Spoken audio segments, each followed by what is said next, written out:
right, welcome back, guys. It is Thursday, October 13th, and we are going to. I've got two things on the agenda today. First of all, I want to review the day because it was a really important um, intraday session, and there's a lot to learn from it, especially if you didn't read it right. I did okay. I had a green day, but I wasn't aggressive enough, despite the fact that I had the signals to take advantage of it. So my primary interest in doing this review is not just to like review it for everybody else, but also for me to dig in and see if there might have been. I've got two things in particular that I hesitated with, and I want to know whether or not the fact that the pattern that I saw but thought I misinterpreted, it actually turned out it worked the way I expected, but I had exited the position in both cases because I thought that it wasn't valid. And so what I want to know is, was my instinct right to get in, and was it actually a valid signal that I'm just being too stingy on, or was there something particularly unusual about today, like maybe the fact that it was the fifth largest intraday reversal in history, that made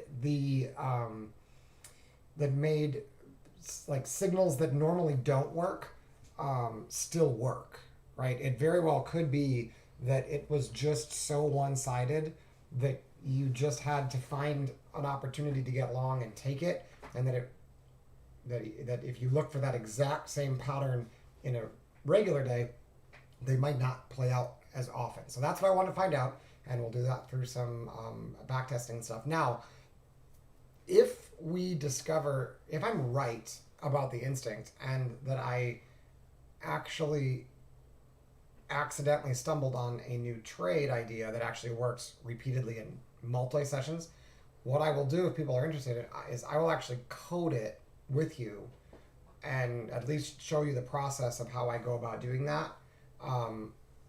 And yeah, then you can sort of get an idea of how some of those algos are built.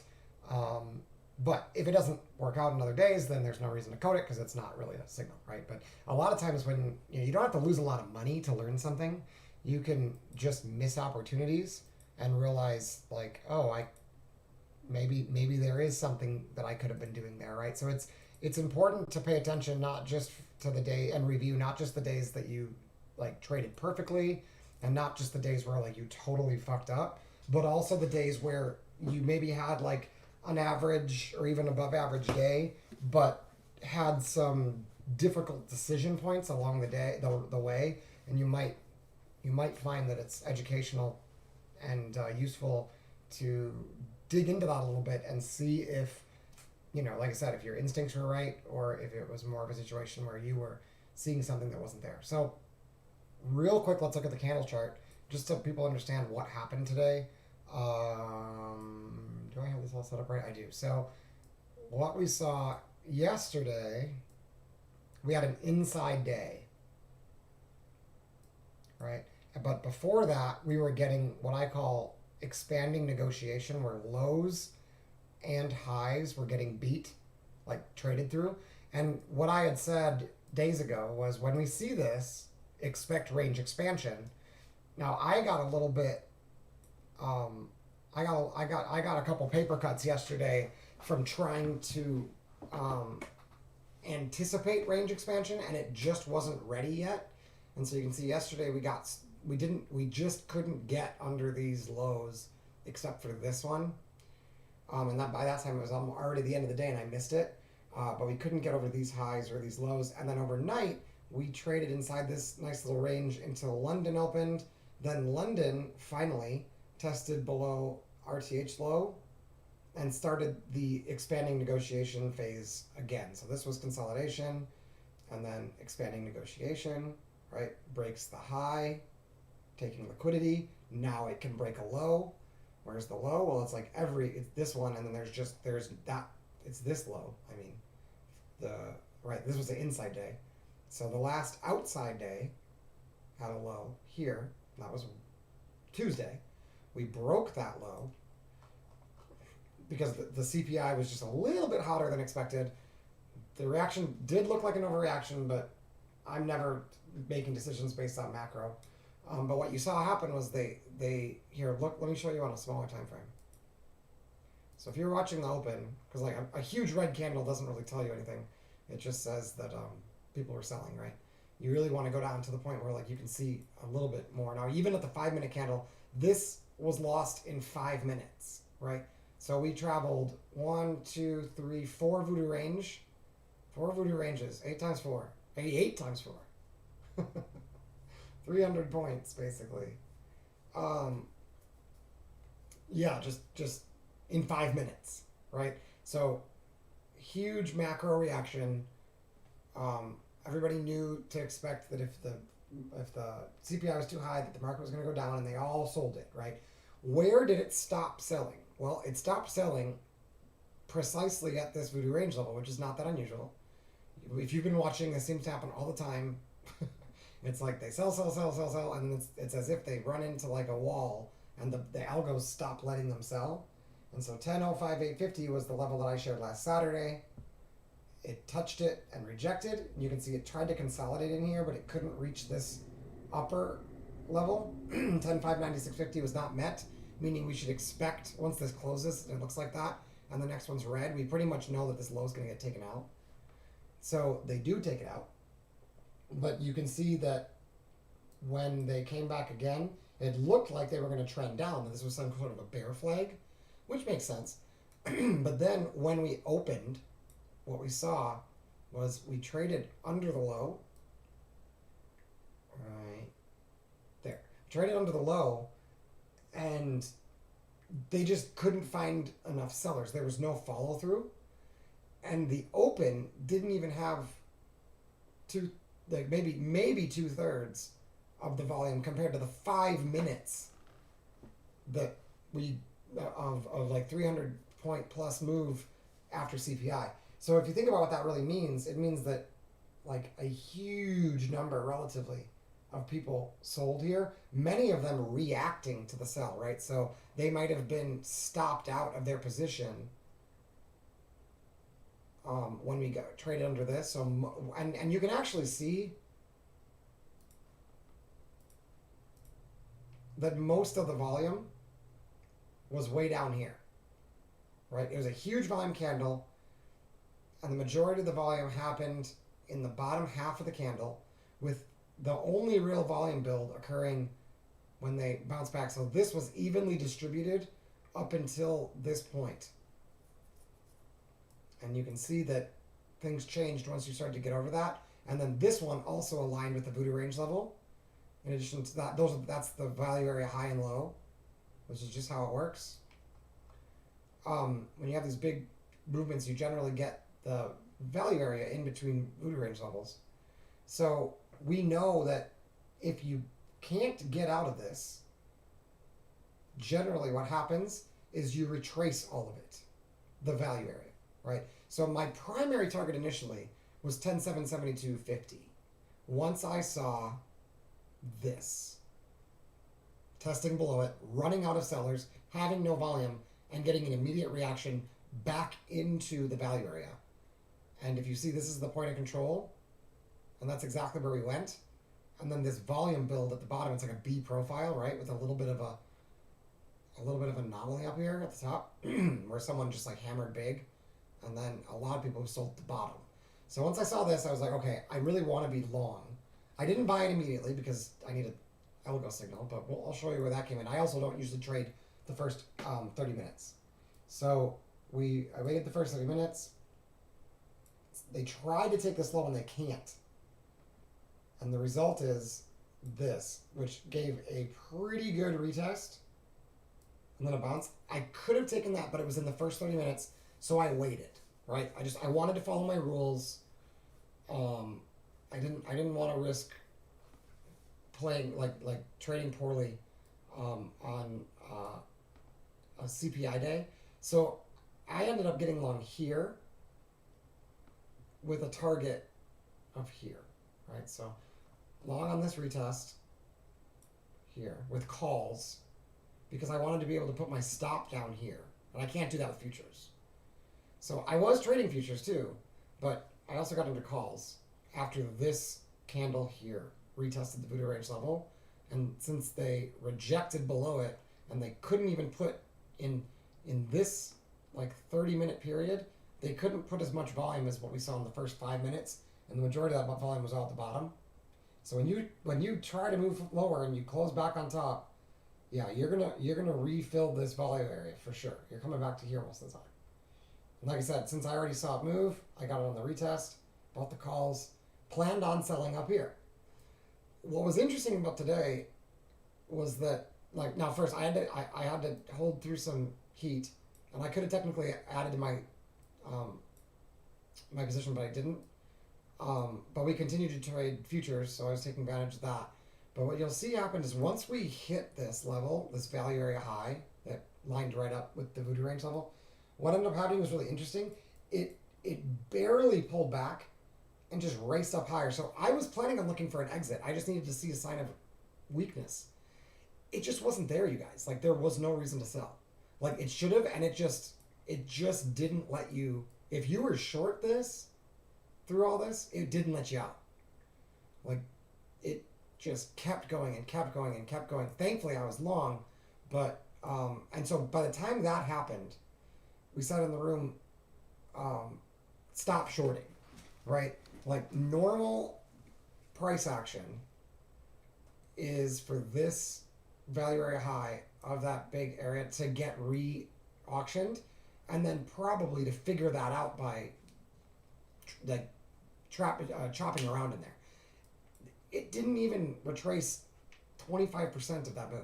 Like, there was no weakness. There was no reason to short.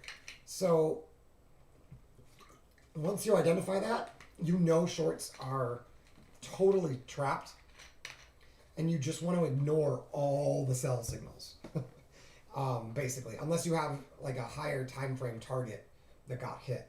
So we just got green candles for like the rest of the day, basically. This one here, I probably should have taken some profit, but I was streaming and was a little bit distracted by talking about the sell signal here that I wasn't going to take because I said I wouldn't. And it did. The sell signal worked. And what I said in the room, or in the recording, which is on YouTube now, is now that that's worked, let's see if shorts start working now. Because now we're going back to like normal, not so rigged price action, right? So like, this is the thing. Like, most retail traders can identify here that like this is abnormal. But the mistake people have is they're like, this game is rigged. I'm going to short it and be a hero now because I know it's abnormal. It's like, no. You know it's abnormal, so stop shorting when it's supposed to sell off and it doesn't. Don't sell, right? Now, but this is much more normal when after a big move like that. So I was like, oh, let's see if we start getting shorts. But on pullbacks we can still get long. I then we got a long in here, and then I took profit on this candle. And like I said, it's in the video. I mentioned in the video, and you can even hear it get filled on TOS. And yeah, because here I said we broke this high, we got all the liquidity. Most likely they're trying to get up here, and I said I just don't think it's going to get there in one day, because that would be like a 5% move, which is not impossible, but like a 5 sigma situation or something. I don't know exactly how many standard deviations it is. It's rare, right? And you don't want to only get paid on rare events. You want to get, in my opinion, I want to get paid on when like normal things happen. So if I expect the market to come back and balance in here and fill in this area, this is marked because I said it would be a buy zone that we got sucked out of or into. So I got in there and I said we should buy out of that. But once this happens and you trade over the high, I was just like, any sign of weakness here, let's go ahead and be done with the calls. And so I did that right here. This was the sign of weakness, and I was out of the calls, actually on this candle. It was in this zone, but on this candle. And then I said, if we want to look for a short, now you could, because now shorts are finally working again. But it's yet to be known whether or not we're going to get any type of a retrace. And to keep in mind that markets like to keep doing what markets are doing. So if we can get along in the right location, we can take it. We do get a nice pullback into the purple pivot, and then you could interpret this as being bearish, but only after you get a red candle that does that. You need a green candle that rejects the voodoo range, and then a red candle underneath that. And in this case, we got it. So if you didn't exit here, oh, you know what? I might have that wrong. I think this is where I exited. I'm sorry. This is where I started the stream. So this is where I exited, unless we jumped again. It was something similar, though. Was there another bounce? Maybe it was this. There might have been another rip. I might be one ahead. Was there one more rip? Because I think we broke this. Yeah.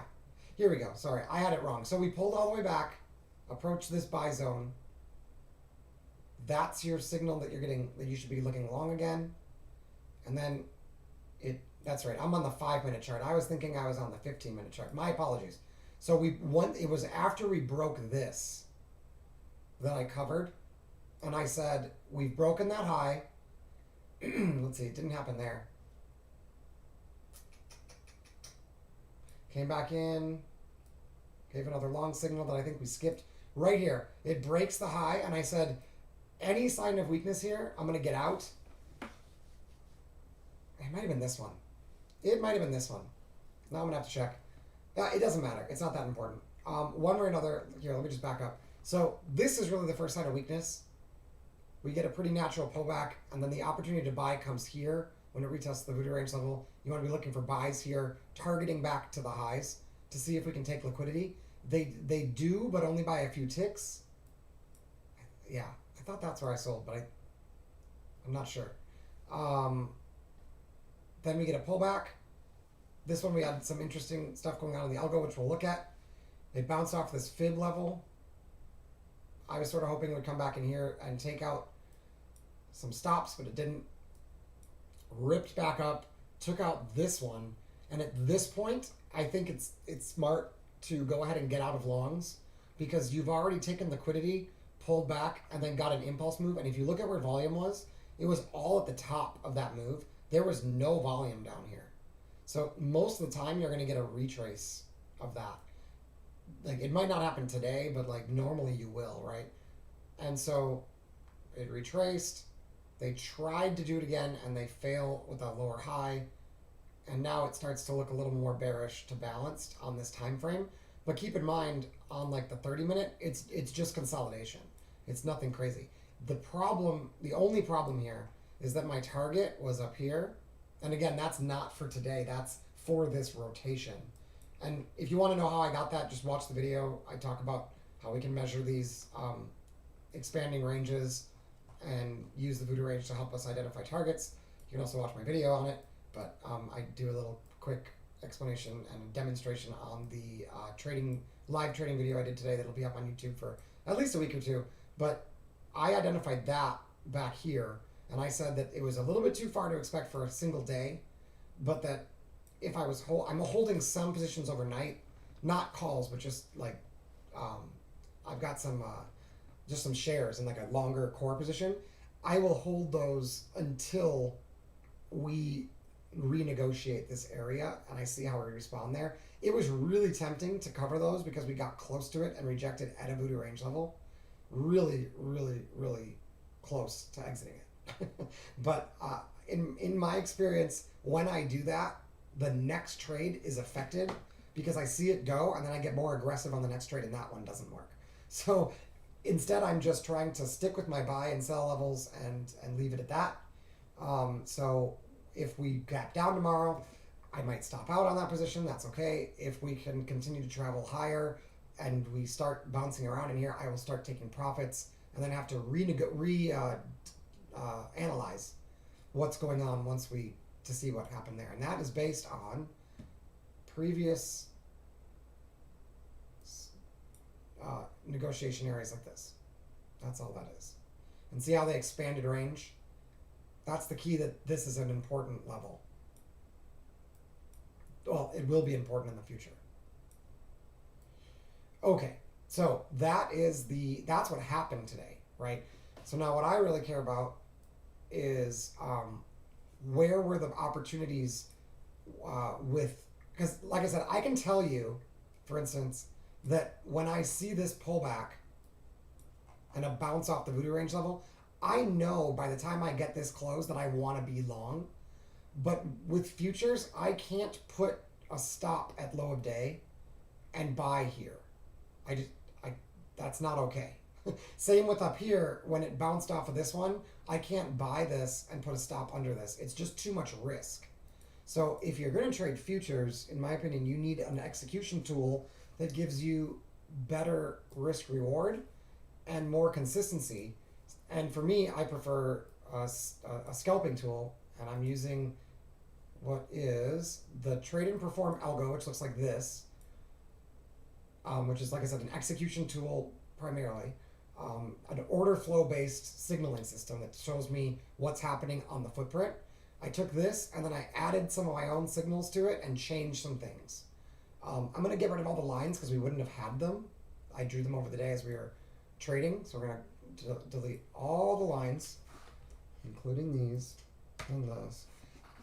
And we're going to go all the way back to CPI. And I'm just going to show you, why aren't these going away? These must be from a higher time frame. Oh, what the hell. So I might have had these on my chart, but it doesn't matter. Let's delete them all. Whoops. Erase lines. And then this one. Erase lines. So we'll erase all the lines so there's no way to cheat and see what might have happened. I don't know why these aren't going away. I don't need them. I'm going to keep the voodoo range levels because I know I have those. 1100 I'm going to keep because that's just a mental level. Psychological, I mean. And then, yeah, these are on the chart, the purple pivots, but I'm just going to get rid of them so I can't cheat. No question. Here, this one. We'll take off all of those support resistance levels and pretend like we had no idea where to trade, right? Like, imagine that you didn't have a candlestick chart and you had no clue where your targets were or where your where your like primary buy zones were. We're not going to have any of that, right? And we're just going to see, could I tell if it's bullish or bearish, and could I get set up for a couple trades that work? Now, obviously, if you have the levels from the higher time frame and from the candlestick chart, like, it helps. I'm going to leave the voodoo range levels on there because those are something I use. And like I said, I would have normally also had other levels just from the candle chart. But a lot of times they develop throughout the day. So, and I don't know where that was. So we're just going to fly blind, right? So here's the CPI. We're obviously not going to go candle to candle on this because it takes forever. You can see this is like 1 minute, right? So we're not going to be able to interpret any of this. This is all just, see, that's like, it's garbage. It's like, it's totally untradeable. But I just want to show you where we were and what was looking like before, and then how it changed after, right? Because we have to be aware of price action stuff, clues. So this was overnight. I was trading this. I identified some levels, and if you wanted to, you could extend these. We're just going to delete them. So this is what it was looked like overnight. This was the London Open. This is that's today's value area or opening range low. So we're going to leave that alone. We wouldn't have seen that that blue line, but back here you can see that that's the low. We were trading here. I did get a long, and then we tried to short this and got stopped out. And I said stop shorting because that should have worked. And when it doesn't, it's just a long. And then when this happened, I said we could short, but instead I'm just going to wait for the long, and it didn't set up how I wanted to. It set up how it did after CPI today, which is a bar with a blue diamond on it. So the blue diamonds, it's kind of hidden by the star when we get too close, and the purple diamonds are a sign of a volume anomaly, right? So if you looked at volume by price and volume ratio and stuff like that, there's a couple triggers that can signal to me that I tell the algo to watch for that make it a volume anomaly. Generally, in my experience, at least for the markets we've been having, which is like slow and choppy, what generally happens is when you get one of those diamonds, here's two more right here, right? When you get one of these, even if this is a really aggressive bar, like this orange bar is a really aggressive signal, generally what's going to happen is you're going to get a retest of this wick before you get any extension. So in my experience, selling or buying the first diamond is not usually a good idea. And you can see here it definitely doesn't work. And then here you get the first diamond here. They trade underneath the low. And this is the higher odds entry, is the star that came after a diamond. Same thing here. The diamond is very hard to buy.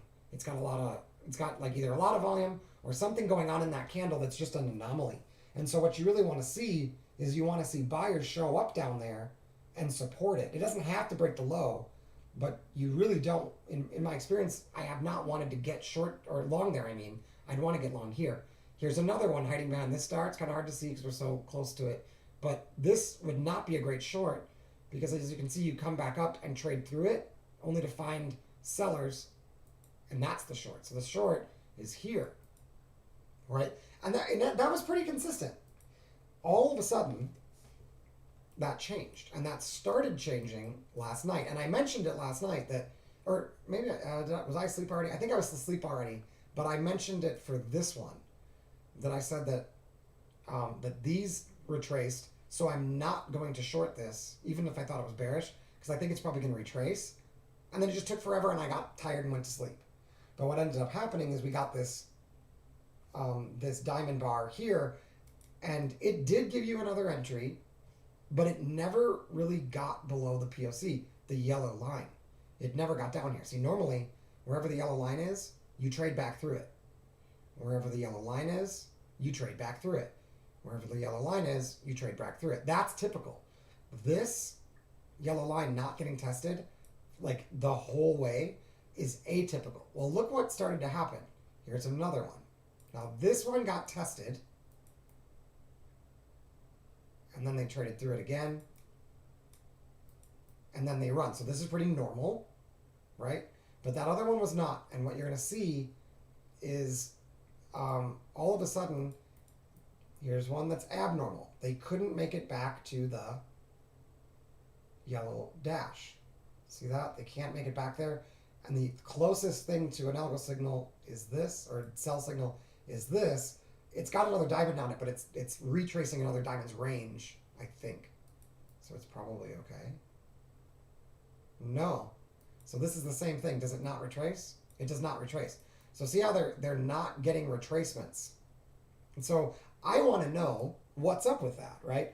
And to figure it out, what we're going to do is we're going to try to figure out what's different, what changed here, and what changed here.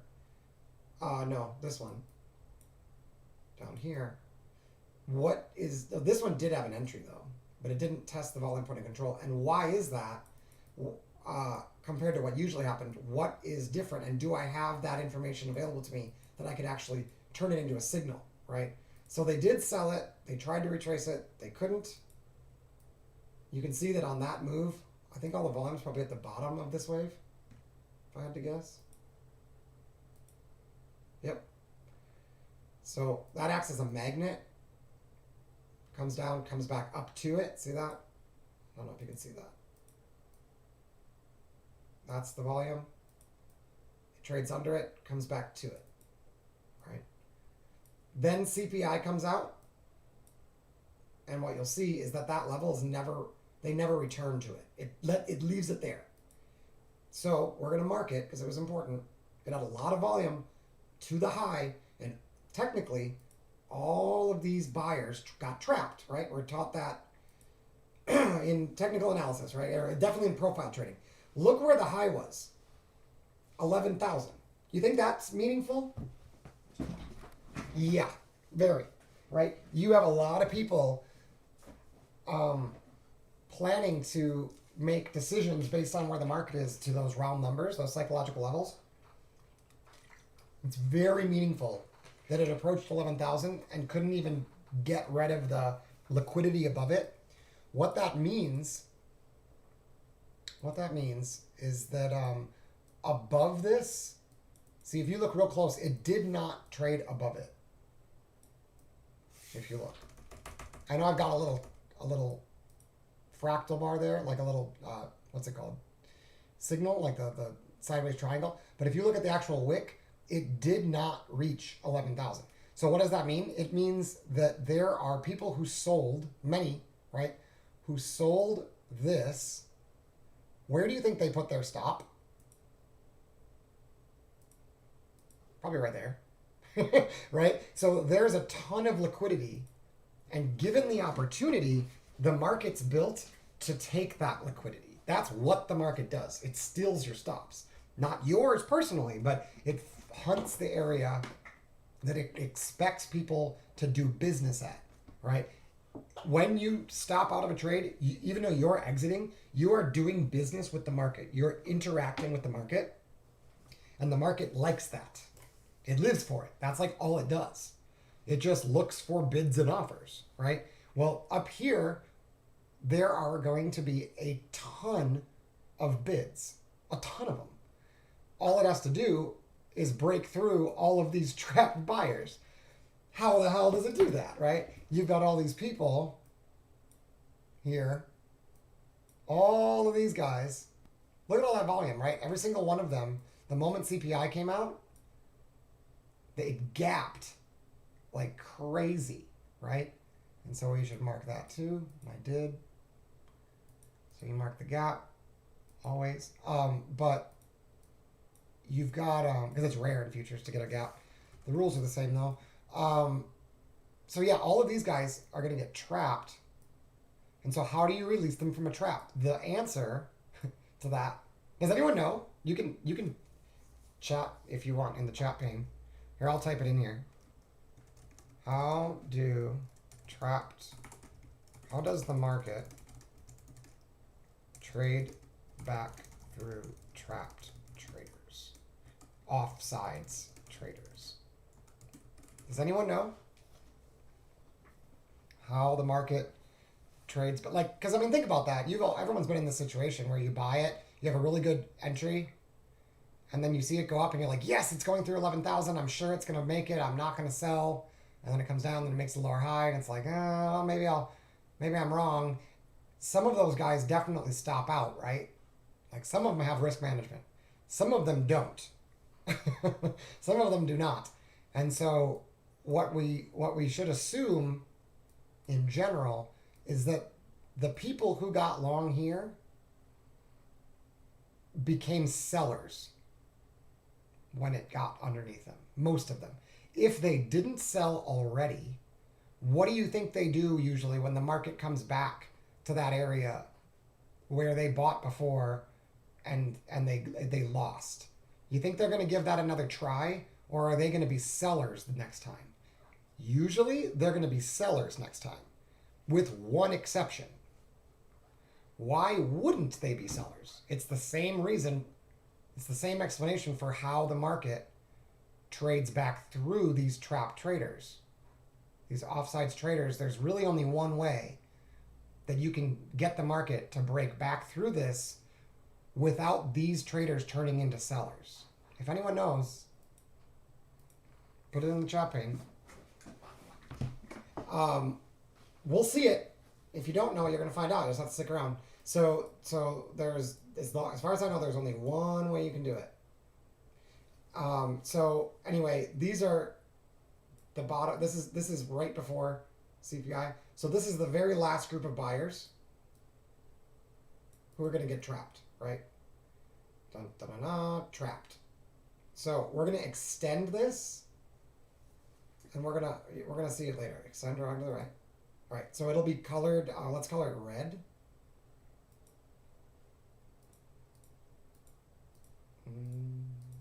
Did I pass it? Okay. So those brownish red guys are in deep shit, right? So we'll color it shit color. Okay. CPI comes out, gaps down. We're not going to worry about this. It's not tradable. These are just algos like pulling on each other's. Yeah, like it's nothing. totally useless information until it's actually tradable, because there's nothing you can do. You might see some patterns that you recognize, but it would be it'd be totally impossible. If you look at the time here, 7:32:23, 7:32:33, 10/10ths of a second, right? I mean, it is kind of interesting to see like how it moves. But what I want to point out is, where's my VPOC? VPOC, where are you? There it is. This, I know it's kind of a similar color to the voodoo range levels, and it sort of looks the same, but this little dotted gray line here is the developing volume point of control based on a higher time frame. And what I'm going to show you is that when that shifts, it creates market moves. Okay, so we're going to watch for that little dashed line to stair step, and that's going to potentially give us some good signals. So it's still pre-market. It's only been 5 minutes since the stuff came out. Notice they're just like hanging out in this, down here in this low level. It's not really going any lower, right?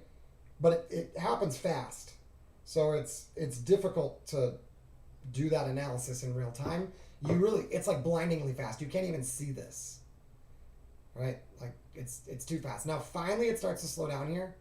8:06, 8:07, 8:10, 8:20. This is the open. Okay, that's when all the participants who don't have access pre-market finally get access, and when you can expect bigger institutions that have big orders to fill will be more confident. Because imagine a situation, right? Imagine you're a trader at a desk at like JP Morgan, and you got this important client who's like, look, I really don't want to be long anymore, especially if the CPI print is too hot and the market tanks. But I've got this huge position, and so get me out of it. I just don't want to be dropped at the low of the day, but just make sure you get me out of it if we drop, right? But it's a huge position. They don't want to execute it here when we are after this drop back here. You know what it looked like, the big drop that happened. After that big drop, you could probably execute it here as it's dropping, but once it does this, like light speed, keep in mind, you really wouldn't have time to think about this, but once it starts to do this at the bottom and volume is nothing, see how it's like 1-2 trades are pushing this market around? See that? It doesn't take a lot of contracts to like zoom. Like this is like one guy executing an order, and it's just like thump, thump, thump, thump, thump, thump, thump. You're gonna lose your job if you try to put 50,000 contracts on the offer here, or you just start marketing out, because it's pre-market, and the computer program that you're running at JP Morgan is going to tell you not to do it because your market order is going to push the market further just because of illiquidity than it would if you just slowly bled out of the position. No one is going to want to market sell this if they have a big position. They will destroy the stability because it's such low liquidity, right? Everyone knows this. The only ones trading here are high frequency algos, which happens to be how I build these dashed lines, is by looking for breadcrumbs that they leave when no one else is trading. But that's another topic. So when that stops, you'll notice, because volume will improve. So see how here we're starting to see more volume come in, right? A couple minutes before open, 5 minutes before open, suddenly those traders with the big orders are starting to execute live orders, and they're getting filled by live participants. So what would happen if we had millions and millions of contracts that have to be sold today based on like the institutions that hold them? They have to be sold today, but they're being told that they don't want to be sold at high a day or at low a day. What are they going to do? They're going to sell here, they're going to sell here, and they're going to sell here, and they're going to sell here. Do you think they're going to sell aggressively or passively? Aggressively. They don't want to sell here and here and here. They want to sell at the top. They're not going to put in a limit order for sell 600 here. No, they're going to mark it out of 20 or 50, see what the market does. If it comes back to them, they'll drop 100. If it comes back to them, they'll drop 150. See how this one has more volume? It's got the little diamond.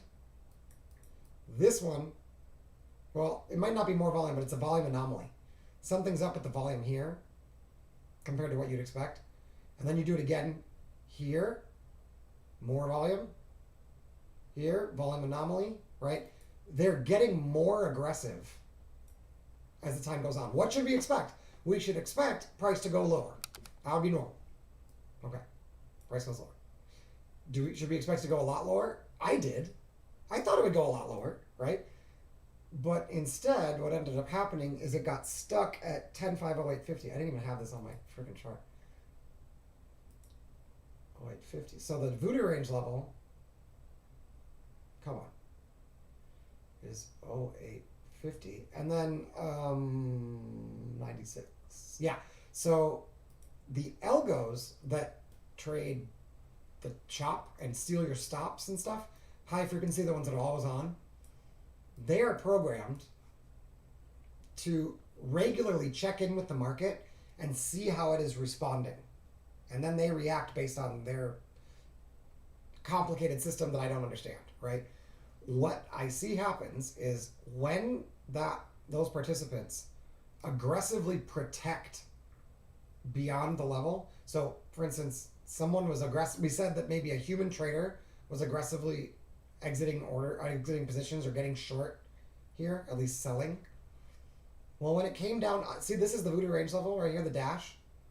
And we call it the voodoo range because it's like, it seems to be kind of magic because the algos use it seemingly to make decisions because it's different depending on whether or not the price action is going to change based on whether or not you've crossed it or not. So what you'll see is when you cross it, you're going to get purple bars. Purple bars are a sign of sellers that are not selling. Sorry, buyers that aren't buying, right? Price is dropping, but it's because buyers aren't buying. They're pulling their orders out of the order book, and price is dropping as sellers come in. But it's just that buyers are pulling out their orders. So the sellers don't need as much momentum and power to push the market down when it's purple, right? And that goes for the purple background too, by the way. It's a very similar concept. And then the pink is the same thing, only inverse. So yes, price is going up, but it's going up primarily because sellers just stopped selling for a minute. They pulled their orders to see what's going to happen, and they might come right back in and sell, right? So then what happens when you get under the voodoo range? Purple down here, buyers stop buying, sellers stop selling. Why? I don't know. I'm not, that's way above my price pay grade. I have no idea why they stopped selling, but they did, right? Buyers stop buying, sellers stop selling, buyers aggressively come in. It looks crazy. It's like, who the hell would buy this, right? It doesn't matter. It doesn't have to be me, but what we should do is observe what happens when it gets back over the voodoo range level. Well, they get a pink bar. That makes sense. Sellers are just giving up because it's coming back up. Notice that happened over and over again, and that's normal. Pink bar once you get over the voodoo range level, pink bar once you get over the voodoo range level, pink bars once you get over the voodoo range level. That's where that tends to happen. You get the pink and purple bars where decisions are made. People decide they wanted to be a buyer or seller. They saw the market do something, and they're like, you know what, never mind, right? They're there for a reason. The other place you see them is at support and resistance. Well, that suggests this isn't a voodoo range level down here, right? That was up here. We already passed that. Why else would it be purple? Maybe because it's support, right? Buyers are pulling their orders because we've gotten under support. Well, that makes sense. If the price goes under support, people stop buying, right?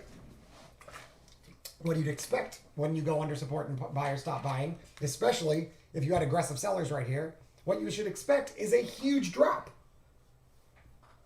right? And that's probably why people were selling here, because they expected a huge drop. Did we get a huge drop?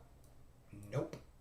We got pink bar followed by more buying all the way through all these aggressive sellers who clearly thought we were going a lot lower because they were getting more and more aggressive as we go with more and more volume as we go.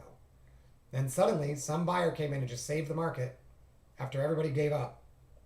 And the sellers just were like, you know what, maybe I won't sell today. And then someone tried to be brave and sold it here, right?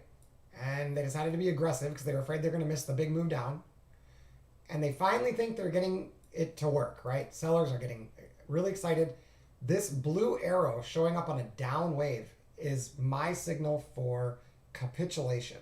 What it basically means is that price, now this doesn't apply when it's on a buy arrow. It's a little bit, when the arrow's on a buy bar, it's a little bit different. It's basically a sign of support. So when it's on a buy bar, you can basically mark this off and say, if I get an aggressive signal in there, I probably want to be a buyer.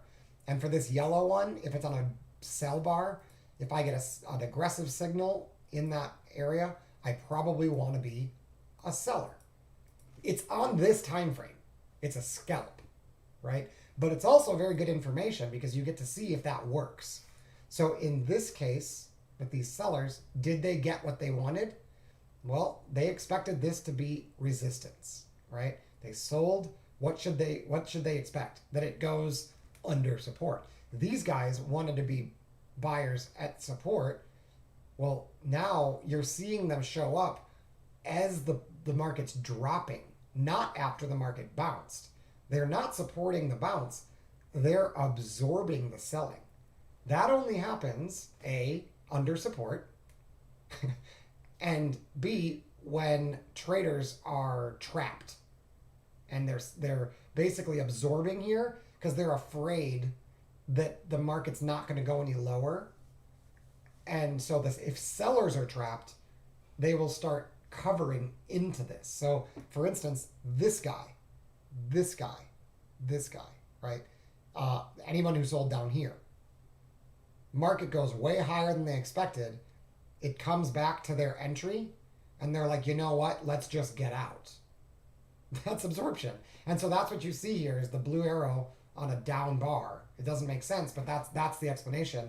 And then once you get back into this established support, what do you know? They bounce out of it. Someone tries to pivot the market and is going to be very unhappy because they get pink bars going through the voodoo range. Pink bars going through the voodoo range, pink bars after the voodoo range, pink bars after the voodoo range. What usually happens after you get pink bars above the voodoo range? You get a rip to resistance. They try again, aggressive with volume. Now they can't even get volume below the voodoo range. See here, the yellow VPOC line, it got under the voodoo range level. It put in an aggressive seller. They ripped up. They aggressively defend resistance. That's what that orange bar means, is they've shifted volume lower on volume, right? Or at least with a volume anomaly. Drops down, tries to get back to where this aggressive seller was. We get an aggressive buyer and a volume shift up. And hey, we get another arrow. What does that mean? Support is rising. Anybody who shorted in here, down here, where these arrows are, is now trapped. All of these guys, and all of these guys are now trapped, short. And there were a ton of them who were shorting just above us, right? So any opportunity to buy here is a good one. So let's see. There's one. There's one. And there's one. Right there, right? All of those are good buys as long as you can put your stop below the low of day. That's the only caveat, is that when you have trapped sellers or trapped buyers, what they like to do is sweep underneath lows or highs. In the trade and perform room, we are taught to wait for the trap, which means you don't sell this one. You don't buy this one. You don't buy this one. You wait for them to trap under the most recent power bar, which is that little triangle, sideways triangle thing, that purple flag looking thing. You wait for them to trap underneath it and then come back aggressively. That was where we wanted to be long. right? Do we get the low of day? No. We watched it and then identified that if this low gets taken out, we can trap back in. They put in a higher low, that low gets taken out. If it comes back in, good to go. If they take out this low and do the same thing, no problem. The other way you could have caught this is you measure the volume to the low and off the low. And what you'd see is that, let me just erase all the lines. What you'd see is that the majority of the volume here was distributed in such a way where all the volume on the way down was here. Makes sense because you got the purple bars down here where everyone just gave up. So there's probably not a lot of volume when buyers are pulling their orders. And then the other big volume is way up here, right? So what ends up happening once this occurs, this leg up developed volume above the volume of the wave down. So already we know that these guys are potentially trapped with excess at the lows below the VPOC. So when they come back and they bounce there, this is a good scalp, like 80% of the time. Where should you target? This. Where do they go? Huh. Weird. Who would have thought? Right? Like I could literally pull up pretty much any low. And if you have this set up, that's how it looks. You get consolidation between the VPOCs, and then a decision is made based on who develops volume where. If buyers can develop volume above this lowest VPOC, this becomes support. If sellers can develop selling below here, sell volume below both of these, it becomes resistance. So that's why this one is a good sell, because it developed volume below and came back up, tried to break through the VPOC and rejected, right? It's a good sell scalp, and it could break the low a day, but the place you have to look for is to see what happens when they get back to this upwave VPOC, because this time they protected it and they I got that arrow indicating that there's absorption there. Basically, like, if it goes any further, it's going to be capitulation. You get capitulation here, making this a perfect long. And it makes it from there. It's relatively straightforward. You get through resistance. They develop volume above both of the VPOCs. See, this VPOC was here. We shaded it, right? We got it above both VPOCs. So this is volume established above the VPOC. It doesn't mean buy the breakout. It means buyers are in control of the market, and your buys are going to work better than your sells. So where do you want to buy? Well, preferably under one of these pivots on a trap back in. That's your best case scenario. Otherwise, you can just look at where that volume was and see if you can't bank a buy right there. Comes underneath this, that's nothing. And it doesn't set up. No algo signal here. There might be a new one that I can add, but as far as I can see, if you didn't get long here, then you really didn't have a great opportunity here. I guess I could draw it again. Hold on, let me just make sure that VPOC didn't move. Wave to the low. Oh, it moved. So if you redrew it, you would see that the VPOC shifted higher. I can also see it here. And then this VPOC is here, right? So now let's delete those because they're kind of distracting. So now again, we go through the same process. Here's the low. This is where all the volume was. This is the wave off the low. This is where all the volume was. We've established buy volume above it. We need to come back, tag that level, and bounce. Well, look at that, right? Right there. Where's our first target? Back up to this VPOC.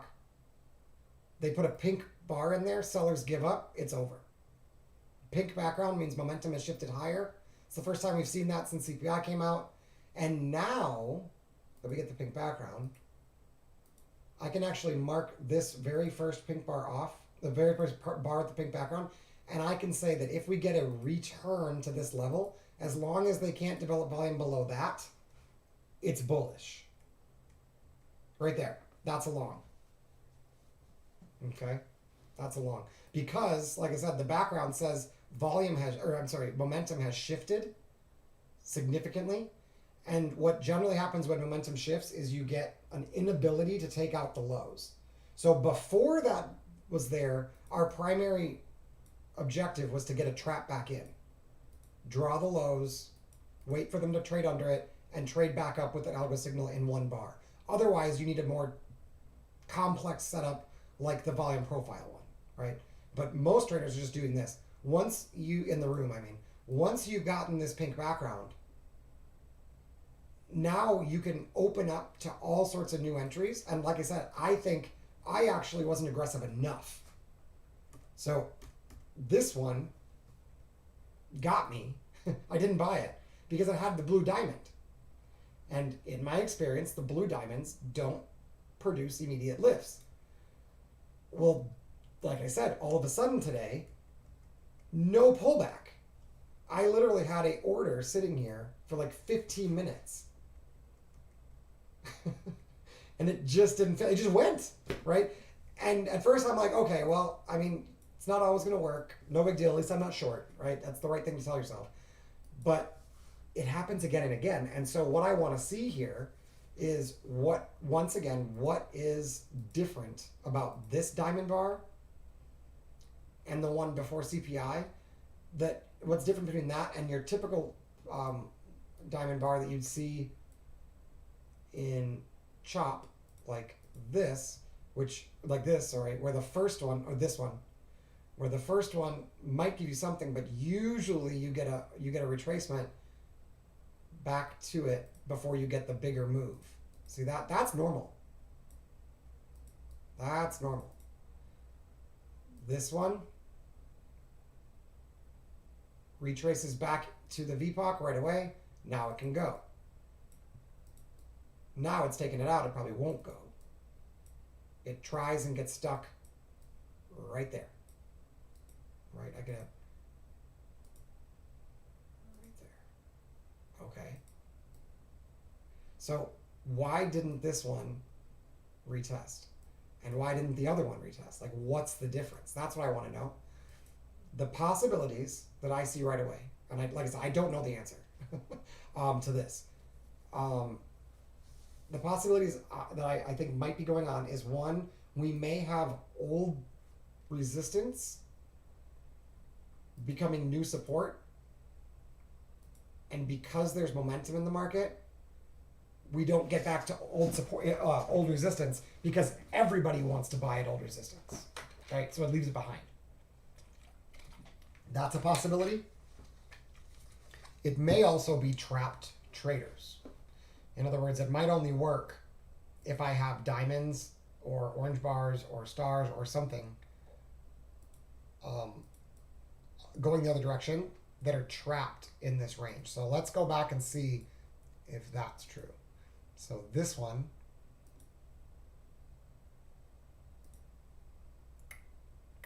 you would need an up bar getting trapped, and I'd say no, although it retraced. So that one, I guess, doesn't really count. We want one. Okay, this one tries to retrace it first and then doesn't. Does this one have... Oh, well, this one had another support, so that one doesn't count. It's this one. Does this one not have any previous support as new resistance? Not really.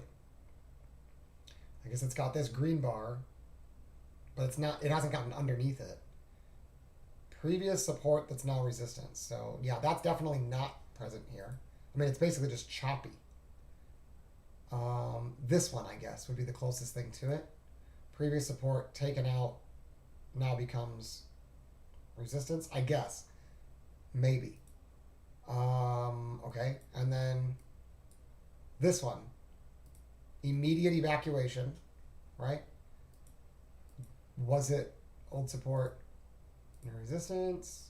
Oops. Now, there might not be an obvious answer. It may just be sometimes it works and sometimes it doesn't. And that's okay. But I'd love to see some way to optimize this. So let's see, was that its previous resistance? It's above, so there was liquidity there. Yeah, there was liquidity there. It was a star. It was an arrow. Okay. Oh, and there was another one right here that did retrace. Okay, was it? And then there's another one here that did retrace. What about this one? There we go. A previous one that does retrace, right? Then you'd think, so then it's got to get behind that? That might be right. So this one, previous diamond, it did retrace. Right here. So now do we have to get behind this? That doesn't make sense. I don't think that makes sense. But it might be anything in this area. That one might have the opportunity. This one's too far. Yep, and it gets, so that means that if there's one here, it should just be able to, if it goes lower, comes back up, tests it, it should be able to roll over. Right here. That one shouldn't need a retrace. And it gets it. So does this. And then this one doesn't get the retrace. So but this one is behind the other one. Not behind that though. Okay, hold on. What about on the upside? This one, well, this is like the low. This one does need a retrace. The next one doesn't. The next one doesn't. So that's certainly a consistent pattern. If you've already had one in that area and they hold, future volume anomalies are going to support that. That makes sense. Does it also work even if it's up here?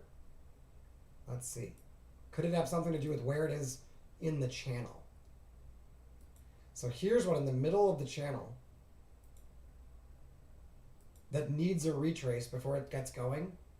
If they print another diamond there, can it not go? Right there.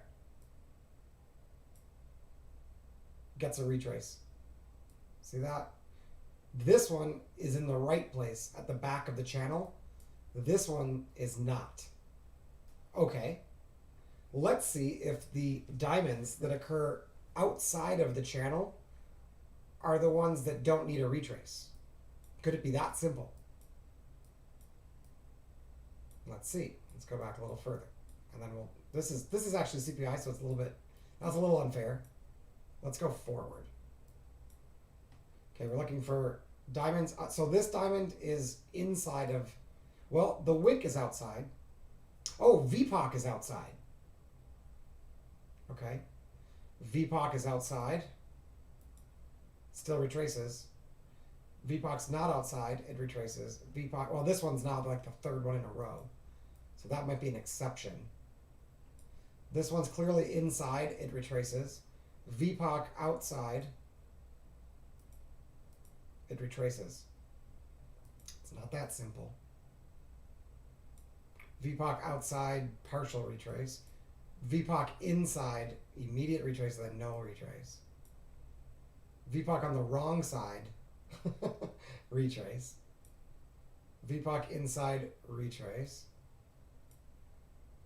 VPOC inside, retrace. That's pretty good, actually. VPOC inside, retrace. Second diamond, retrace still. VPOC outside, no retrace. Okay. So far, the only ones that have needed no retrace are outside, have VPOC outside of the channel, or have another diamond bar that was nearby, or it was like at resistance and support already. Where's another one? Volume anomaly, right here. Does that retrace? VPOC outside, no retrace, not quite.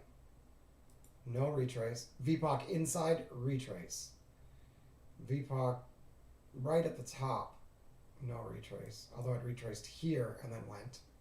That might still count. VPOC inside, no retrace. So it's not that simple. You know what else it could be? Could it be what's before it? Let me check for purple and pink bars. Those are harder to get through. Pink bar before. Retraces. Okay. So that does get a retrace. Pink bar before. No retrace. Purple bar before. Retrace, barely. Okay. Purple bar before, but a diamond before it too. Retrace. Purple bar before, no retrace. That might be a requirement. It's not like every time it will, but purple bar before, retrace. No purple bar before, retrace. That seems to potentially be meaningful. Purple bar before, retrace. That one's got a blue arrow too. Pink bar before, little retrace. Pink bar before it, little retrace. Okay. No pink bar before it, big retrace. Pink bar before, retrace. Purple bar before, retrace. I mean, most of them retrace. No pink bar, definite retrace. Pink bar, retrace. Pink bar, no retrace. It may need a pink or purple bar before it to have any chance of going on its own. That's helpful. Let's keep going. No purple bar. Almost retrace, but not quite. That's the first exception. Was there a pink diamond, purple diamond to the left? No, but it was established support with a flag here. So that might be good enough. Okay. With VPOC outside. Pink bar behind still retraces. Pink bar behind doesn't retrace. This one's got the arrow again. Purple bar behind with an arrow, no retrace. Purple bar or pink bar behind, no retrace.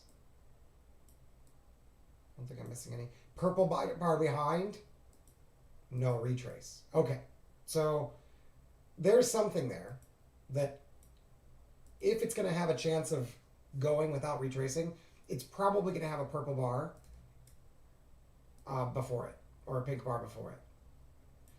And when it doesn't, even when it's outside of here, it probably will need a retracement unless it's at established supportive resistance. Okay. So here, the only, I mean, like I said, I didn't get this one, but I think I see how to get it. We'll talk about it in a minute. This one, you just have to be aggressive. Yeah, I don't know how else to get that. It's hard to catch these momentum moves because they happen so fast. This is like 3 minutes, you know? This should be support, and they immediately beat it with a diamond and a star. That's really bullish. And so this is generally support now.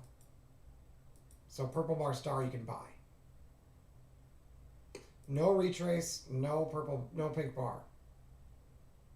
That's interesting. So there, but it is way outside of the channel. The VPOC's way outside of the channel. And I mean, eventually it does retrace.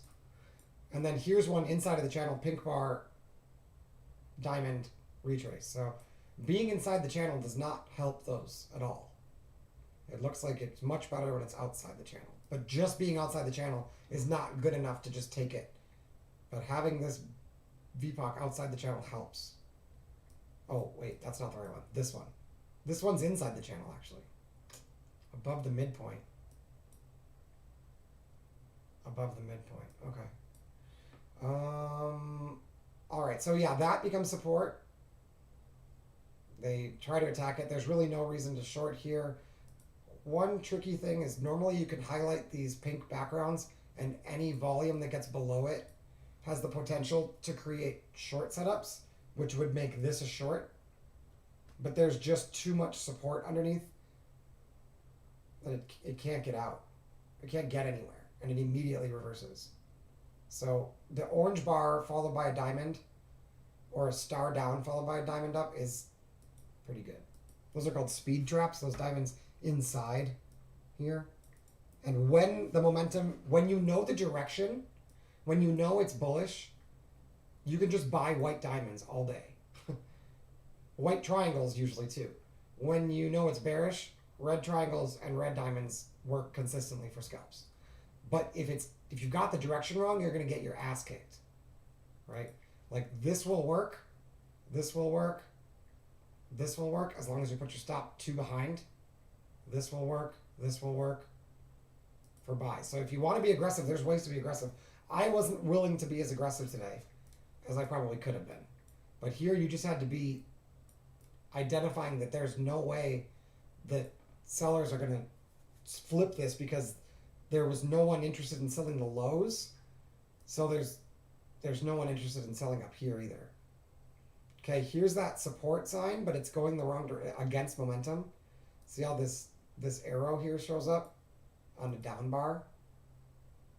So normally, if you got a sell signal here, you'd have a sell. But the problem is you've got the exact opposite right on the other side. So here's another diamond, blue diamond, that doesn't retrace. This one doesn't have a pink bar, and it's actually not quite outside the channel either, but it does have this blue arrow. But normally, the blue arrows are places where you want to buy in the future, not right away. There it is again. Purple bar, blue diamond, goes. So like, I guess this one technically came back a little bit. But like I said, by this point, I had realized that like something's different. I'm like, I've never seen these diamonds work so often, but look how the purple ones aren't working right away. And then the follow through does get a scalp, but it's only in the direction of the trend. Those volume anomalies are just impossible to get through. So here's another potential resistance. If you're bearish, you could short this. Since it's a potential resistance, you normally don't expect too big of a retrace. This one gets it. You get the blue arrow way up high is beat, and now you know you can take a short. And so you get that. Momentum shifts happens here. So all of a sudden, momentum's going to the downside for a little bit on this time frame. What you can do is mark off the first purple. And if you can get volume above that, you know that momentum's dying. And you can start looking for dips to buy. So I don't buy this because it's dangerous. You get purple diamond after pink bar. It tries to retrace and can't. Now I know it's bearish. Like I said, I haven't seen that pattern work like that before, but now it is. That's something brand new. Okay, we get the capitulation sign. Blue arrow on a down bar. What does that mean? Oh, and then I can move this down to here because it's a new purple. So now we want to look for scalps to the long side, and if we break over this, any dip can be bought. Just doesn't set up.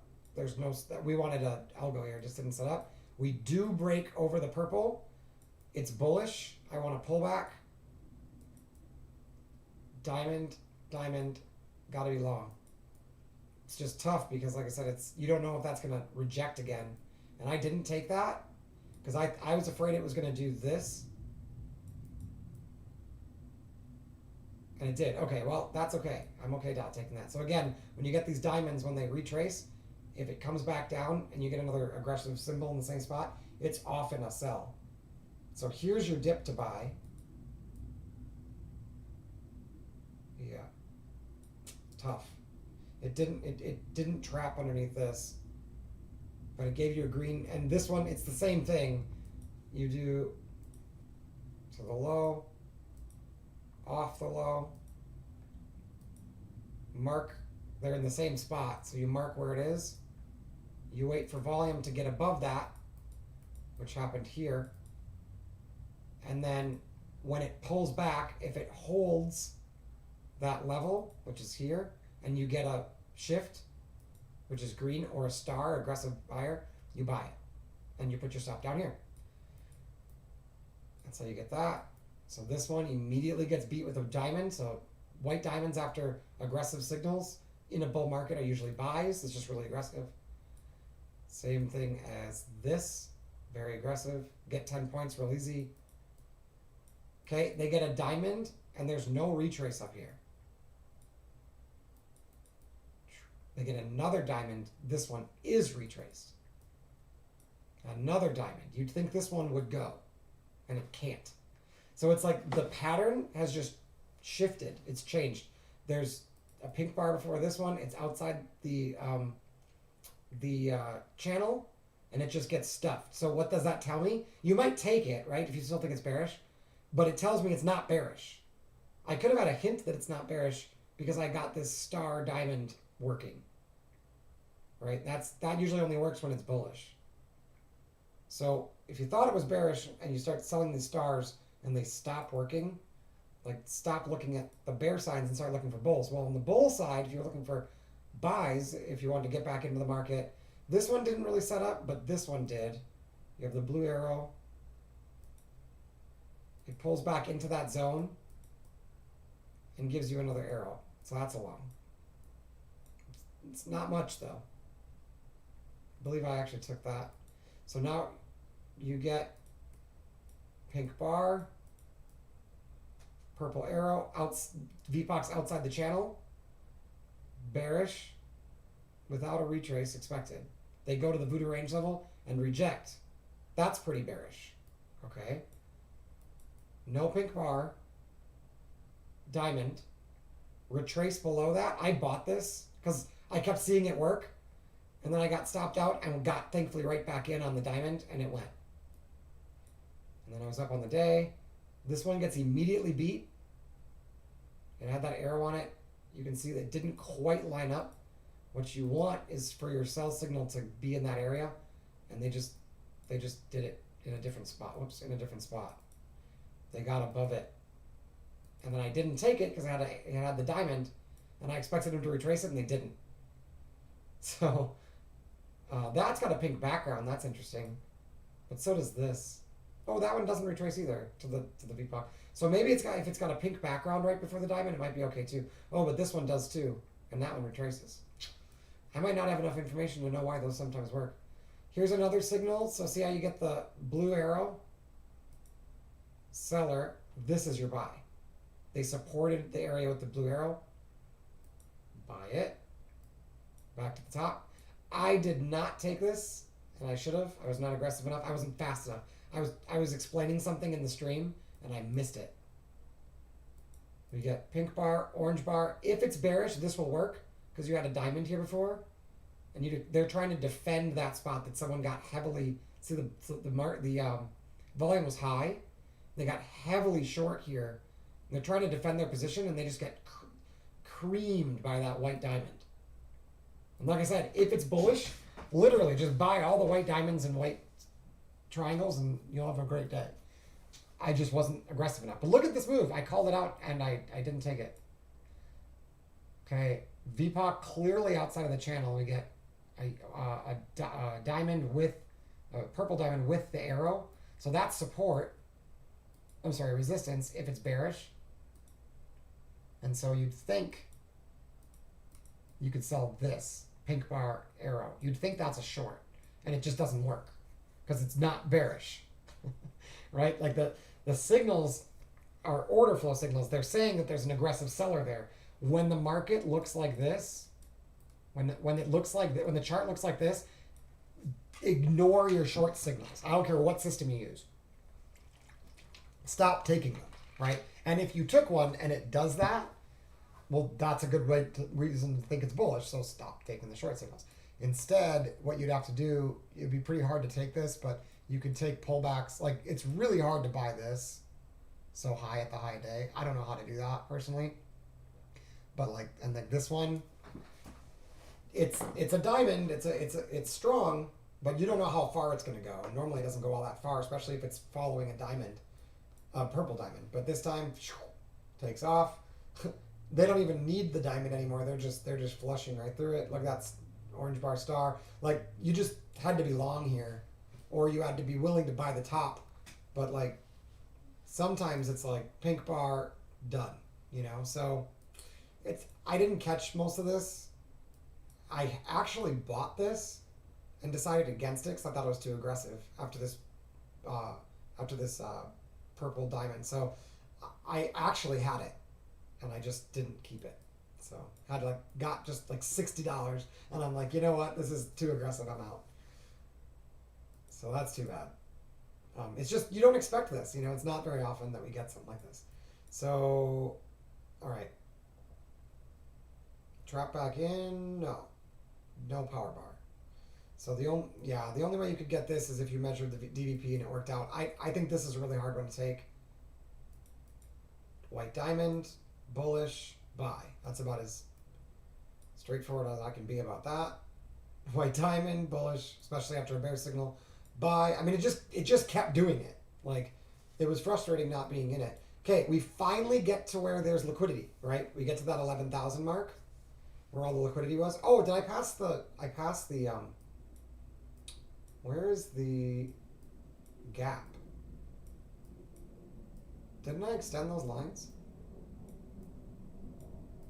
Did I not? Oh, I think I erased them. Fuck. Okay, I erased them. That's okay. We'll do it later.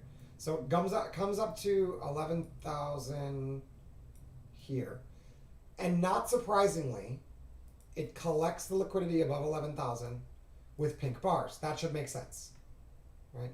That should make sense. Sellers stop selling as soon as you break over it. Then they put in pink bar, POC way at the top, purple diamond. Guess what? It doesn't retrace. I don't know. Like I said, I sometimes it happens, sometimes it doesn't. There's obviously a signal here that I don't have that's discriminating between the two. Because what's the difference between this and this? It's not just the pink bar. But sometimes it does that. So it might be location. Here you had liquidity. Maybe it's just location. I should have marked all the ones that did it. Let me see if I can find one that did it again. Could it be that there's a location on the chart? That would be really simple. Okay, that one retraces. This one. So they pass the voodoo range level with a pink bar. Established volume above. Purple diamond takes you back through the voodoo range level. Okay. Although this one's pink bar up to the voodoo range level and then diamond, then it gets totally screwed. So it's not just that simple. But it traded behind resistance. See? Behind it. But so did this. There's no level there. No level here. No level here. No level here. This one. I guess I should go back and see where those gaps are, because that's probably, let's see if those created a diamond that flushed. Let's see. CPI started 7:30. Right there. Okay. I must have hit erase all lines without realizing. So this and this, and then we had the trap traders up here. We're going to mark those two. That started here up to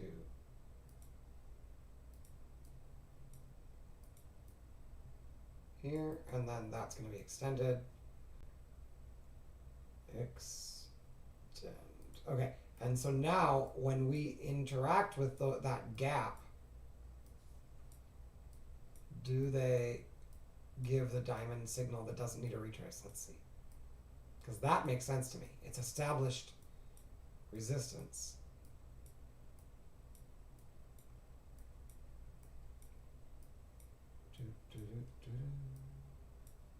Took them a long time to get up there. There we go. Okay. So this is when they were just like screaming higher, screaming higher. They didn't even interact with it there. Okay, we got to the trap traders and we get an immediate rejection. That makes sense. Even if that had a diamond, I would think that would be okay to sell. Can't hold it. Maybe that's how you get that star entry. Oh, look at that. That's pretty.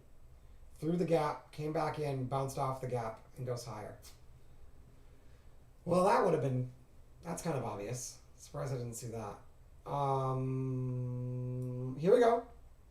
Traded, yeah, above 11,000, above the trap traders. Big volume anomaly. Everyone runs for the hills. Okay.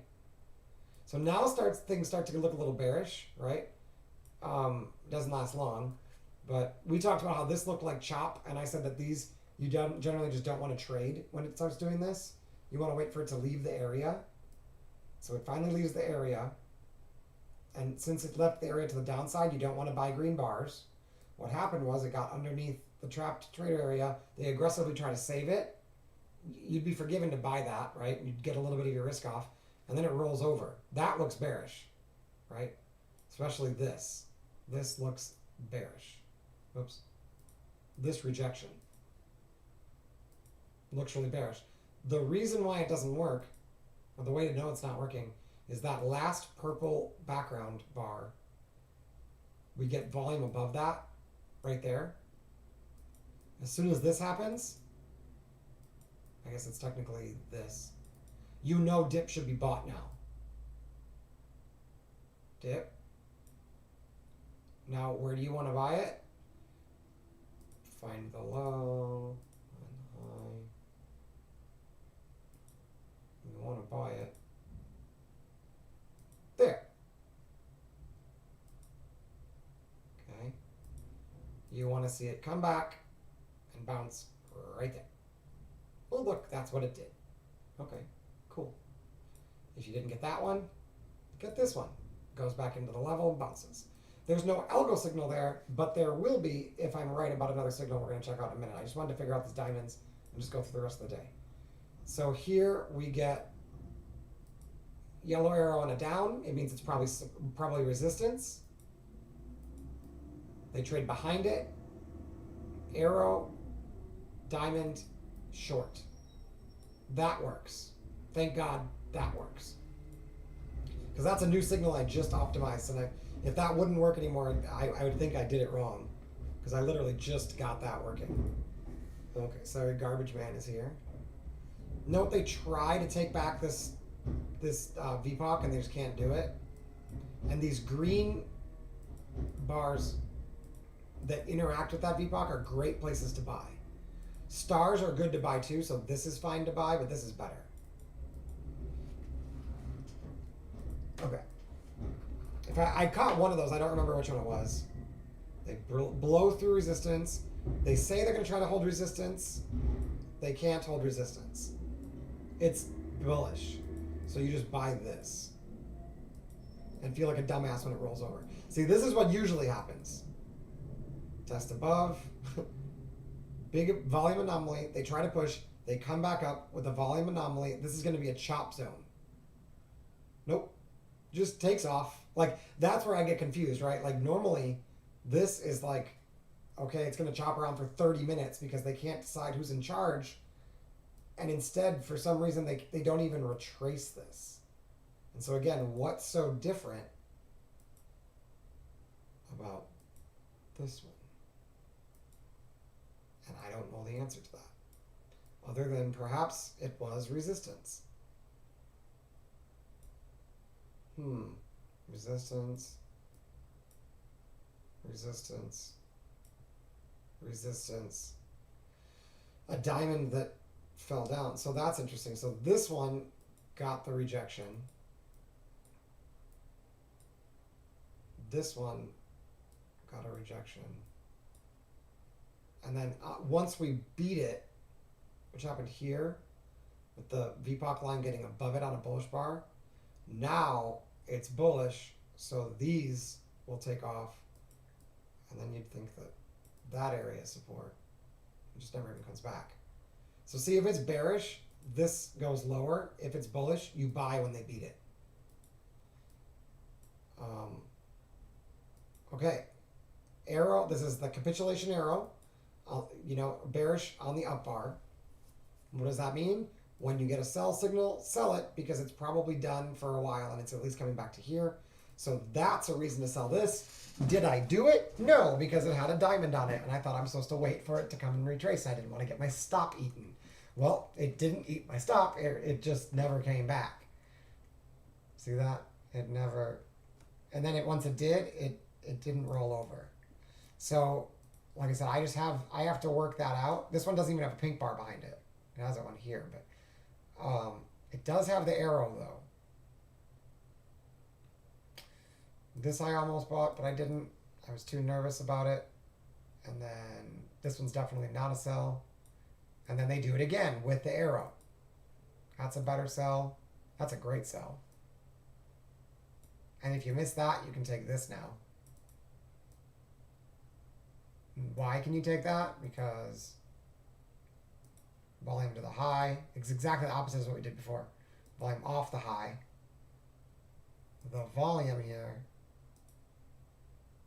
is there and there. So if you can align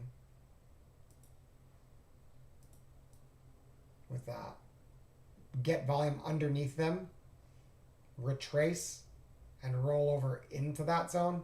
Generally, we want it here, but this is still pretty good. If it would have come back up and given me another orange bar, I would have sold that too. That's pretty significantly more dangerous. Then we get blue bar. That should be support. It might trade underneath it, but if it does support it, you can buy it. Technically, it's only bullish if it establishes volume above here, which happens here. So establish volume above. You know you're looking for buys. Where are you looking for buys? Either right under this or when they hold this level. So the first opportunity is the star. That's totally worth trying. And if that stops, if that stops, I don't think you do anything because, maybe you could still take this. It's really close. Again, you've got a diamond on it, and so I don't know what to do with it. Usually I would wait for a retrace. And I don't like how these blue arrows got traded below. Let's see. So it wiggles around and just takes off. Okay. Oh, look, it put another purple in. So put another purple in, and then volume is shifting up. Well, technically, you don't know that you're for sure bullish there until there, and now you'd be looking for dips to buy. So see how these arrows work? This is resistance now. Because it's resistance now, the diamonds are sells.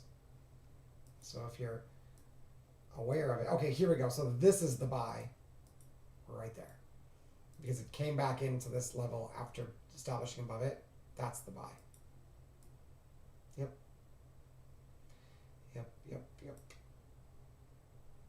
Diamond goes, retraces, diamond goes, retraces. See, that's how it usually works. This one had the capitulation sign on it. So selling that is okay, and selling that is okay, because it's in the range of the bar with the arrow. So now, because you got that capitulation sign, you don't want to be buying now. So you don't buy this. In fact, you can measure the volume profile. Let me do this. To the high, because as soon as you see this, you know that's potentially the high. So now, there's the high. So to the high, off the high, tiny little waves with the volume right here. So all you have to do is get volume below those and then get an orange bar. So this one's hard to take.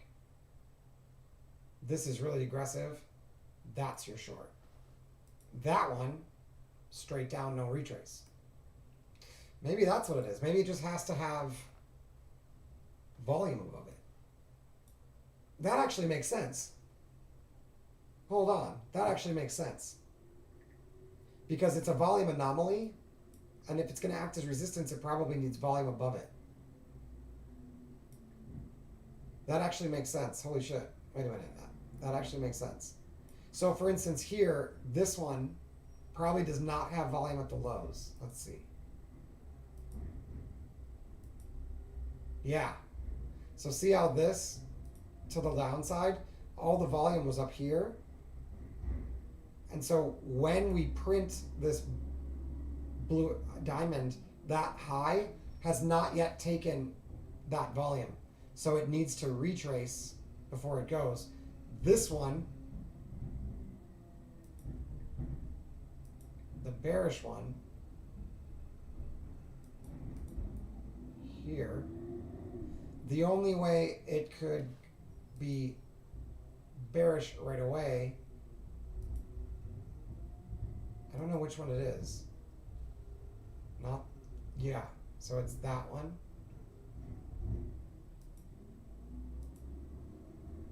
So that's on the highs.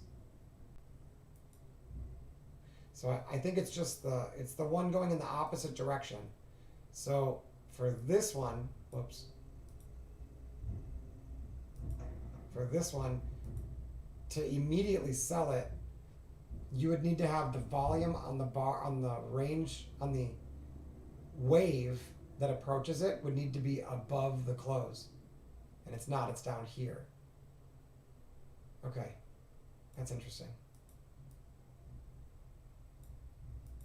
That's a pretty good buy because of this blue arrow and this blue arrow identified as support. Any of these are good. But again, this one's not as good because it has a diamond and the volume is up here. So waiting for the green arrow. You might end up taking this one instead, but that's the right one to take. You just might need to do it twice, I mean. Okay, so here's another one. So it probably did not beat the volume. Yep, the volume is above the high, so it needs to retrace. And see, the volume is above the high here too, but we've already established support with the other diamond, so it doesn't need to do it again. Okay, so what about here?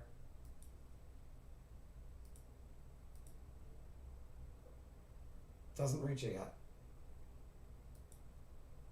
Still doesn't retrace. So that does explain why it might not need to retrace, but sometimes when it's bullish enough, oh, could it be that you need to include this? Ah, up to it.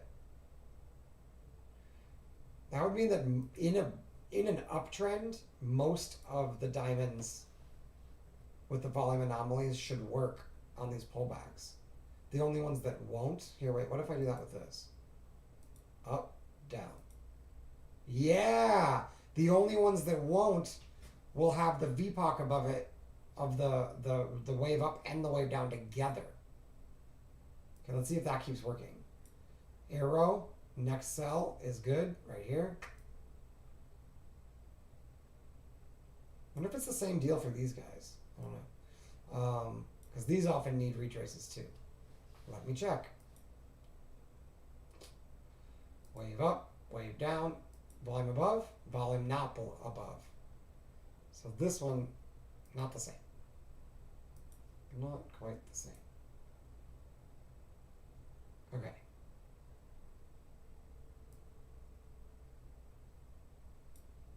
Go up here. No real reason to short when it's doing this, you know. Not any great entries here, but you had lots of aggressive entries. Like I said, you just had to recognize that they're probably going to work. Okay, so let's check this. So it's obviously going in the wrong direction, but let's see what happens if I draw this. Yeah, so the volume's obviously below the low of that bar, so it's going to need a retrace before it can approach it. And it's probably not going to get below it. Okay, capitulation sign. Capitulation here. That's your short. That's the very first chance I can short an up market. It needs to be a yellow arrow on an up bar. Okay, so this one just gets stuffed. So this does not trap back in. That's really tough. Purple bar star, or purple background star is pretty good, but purple bar star is better. Okay, here's another one. So let's see, is it going to retrace? It would be this. It's already past that. You'd think it wouldn't need a retrace. And it doesn't. It does not come back to the VPOC. That is cool. Okay, now how about this one? Let me just get rid of all these little volume points of control because we don't need them. Okay, so for this one, here, it is up, down. So this says it's already beat it. You probably don't need a retrace for this to work. It retraces, and it doesn't work. So it doesn't mean it's going to work, but okay. So what about for the next one? Oh. For the next one, which is here. Yeah, does not reach it. Needs a retrace. Okay, purple bar. Star with an arrow, usually pretty good. The problem here is that you have momentum to the downside that started here. So you'd have to draw your volume profile quick. And you'd find that the volume was all the way up there. So for me, it was too aggressive. But technically, you could buy here and target that. But we don't expect it to immediately break out. Now the dip into this should hold. It just doesn't set up. Okay, so that we're not going to buy, in my opinion. Oh, wait, I'm wrong. Capitulation. Blue arrow on a down bar. That's a perfect buy. Where's the volume on this? Way at the top. Look at that. Fuck, that's cool. So that capitulation brings us back to the volume point of that range. So here. Yes, that's freaking great. This, okay, it happened again back here, right here.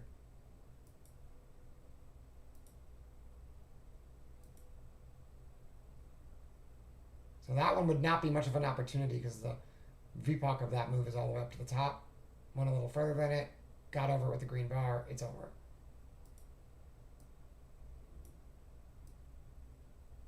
Blue on the bottom, yellow on the top. That's an up wave. Up, up, up.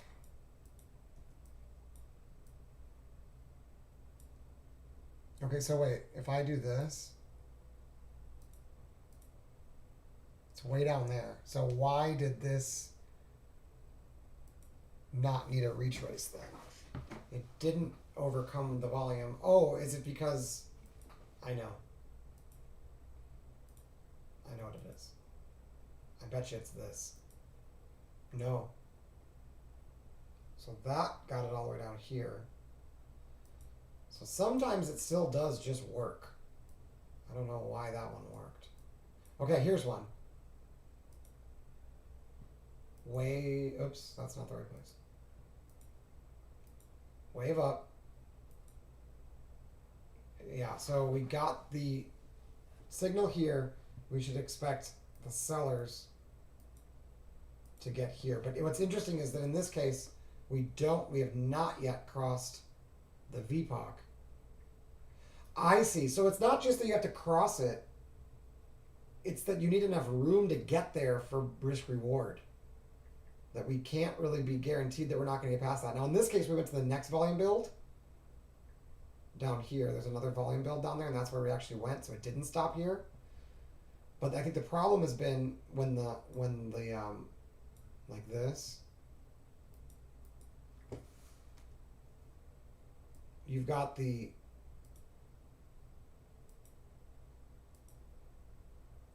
VPOC way down here, and there's just, they don't even try to get it. It's also above the channel midpoint.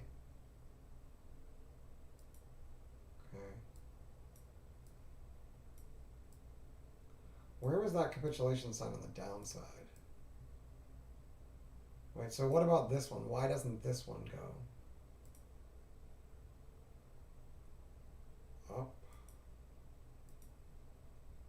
Yeah, so it does have a little bit of a volume here. You'd think that it might have a chance to get on there, but it doesn't. Definitely not. Okay, so what about this? It's got all these arrows on it. So up to the level, it's right there. If I pull in, what if I do this? The down and the up. Yeah, basically the same. And so in that case, it's underneath, it's back into the channel, and there's it looks pretty unlikely it's going to get back into the channel. And these do have the arrows on it, so you'd think they've got a chance to work, and they just don't. You'd think that's pretty good risk reward, so you can't just do it based on that. Yeah. Interesting. That's where the VPOC is. They get to the VPOC rises, they get there, and it jumps.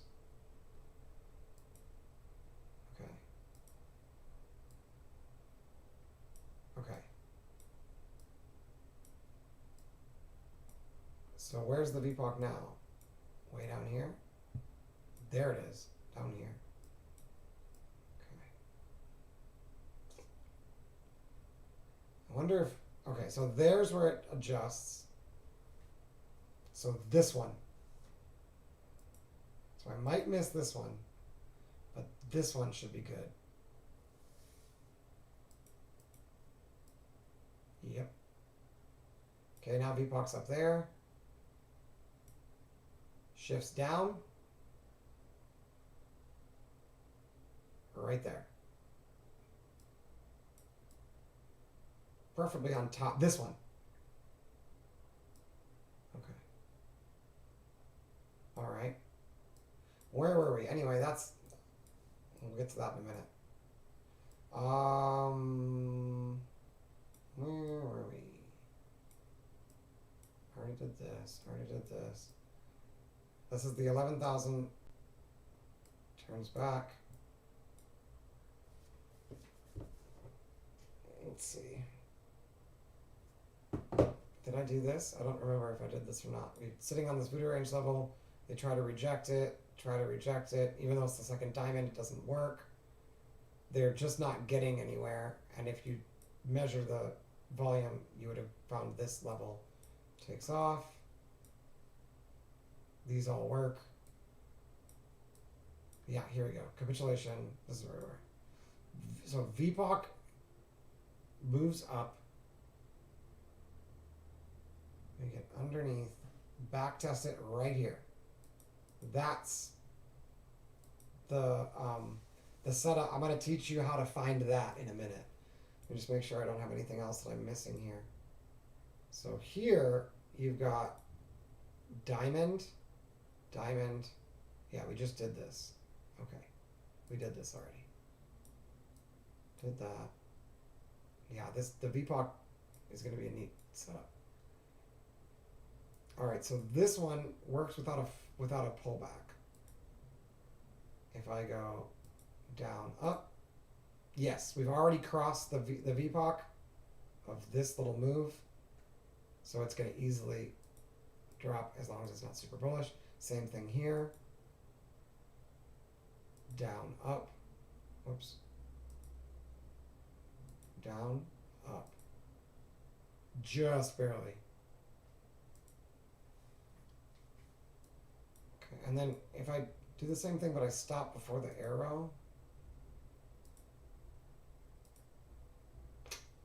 Yeah, so it's, and you get above it, but it's a pink bar. And you get below it, but it's a purple bar. It's hard to know which one's going to continue. This is that capitulation. Measure that. Okay, so right there, you need to get over that. It happens, pull back, that's your entry. Then if you miss that, find a green bar or a star that interacts with that, which is right here. Also has a white diamond, that helps. Capitulation sign. Okay, VPOC's all the way at the top. This is an immediate sell. The orange one. This tries to find this support. This is a sell because you're underneath. And I bet you this VPOC, yep, is down there. So you've gotten volume established and then roll over. Oh, and then that's where we are. Okay, so let me take a quick break, you guys, and then I'm going to teach you, or at least we're gonna try to see if we can program the algo, the Sierra chart, to alert us when a new setup idea comes up, and if we can, we're going to go back and back test it. Okay, so just give me 4 minutes, and I'll be right back.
All right,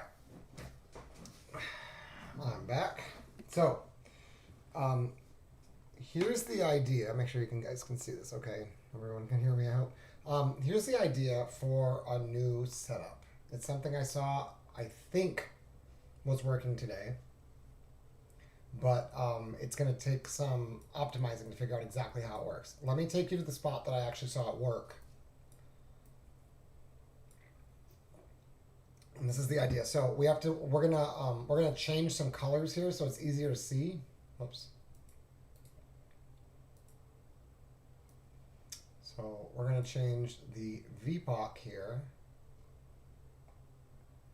which is called volume by price. It's just the point of control. I've currently got it at 120 minutes. We can adjust that if we need to. I'm going to change it from gray, and I'm going to make it a color that's easier to see. What does that look like? It's still pretty white looking. Let's see here. What color would stand out? Yellow I already have. Green has a... Let me see. Blue? What does that look like? That might work. We have to distinguish between that dashed line and this straight line. I think that's about right. So let's save this. This is 24 ticks, so this is called beep because it beeps.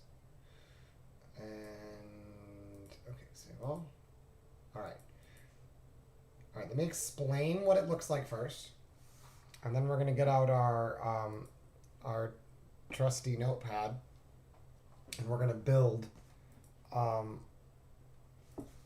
new trade idea. So I journal in Evernote, and when I have new trade ideas, I add them here, and then eventually I turn them from ideas into signals, and then I start backtesting the signals with the spreadsheet. There's a YouTube video all about the spreadsheet, how that works, how I backtest manually, and all that stuff. So what we are looking for, or what we're going to look at primarily, I'm not exactly sure how to optimize this yet, but here's what I see happening a lot. If you watch the volume point of control line, we're going to call it the POC. I'm going to try to keep my lingo the same. This is the developing POC based on a arbitrary amount of time. So in this case, I'm using 2 hours, 120 minutes. You could do this with anything. It just depends on how many signals you want. The faster your time frame, the more it's going to move, and the more erroneous signals you're going to get. If you keep it at a higher level, you won't get as many signals, but more of them will work. Okay, and then what we're looking for, so see how it holds steady for a while, and then it readjusts. Generally, when it'll happen at the 2 hour mark. All right, so when 13:59 turns into 14, you'll see it, and then you also see it with big volume moves. See here, it's a 2 hour volume point of control, but you can see it adjust again here, and then it adjusts a little bit here, and then it hangs out there, right? What you really want is, you don't want to see it go chop, chop, chop, chop, chop, chop, chop. That's not very helpful. I have the VPOC for the Renko bar VPOC. I already have that. What I want to know is, where is most of the volume over the last X period of time, right? And like I said, I've been using 2 hours, but you could technically use whatever you want.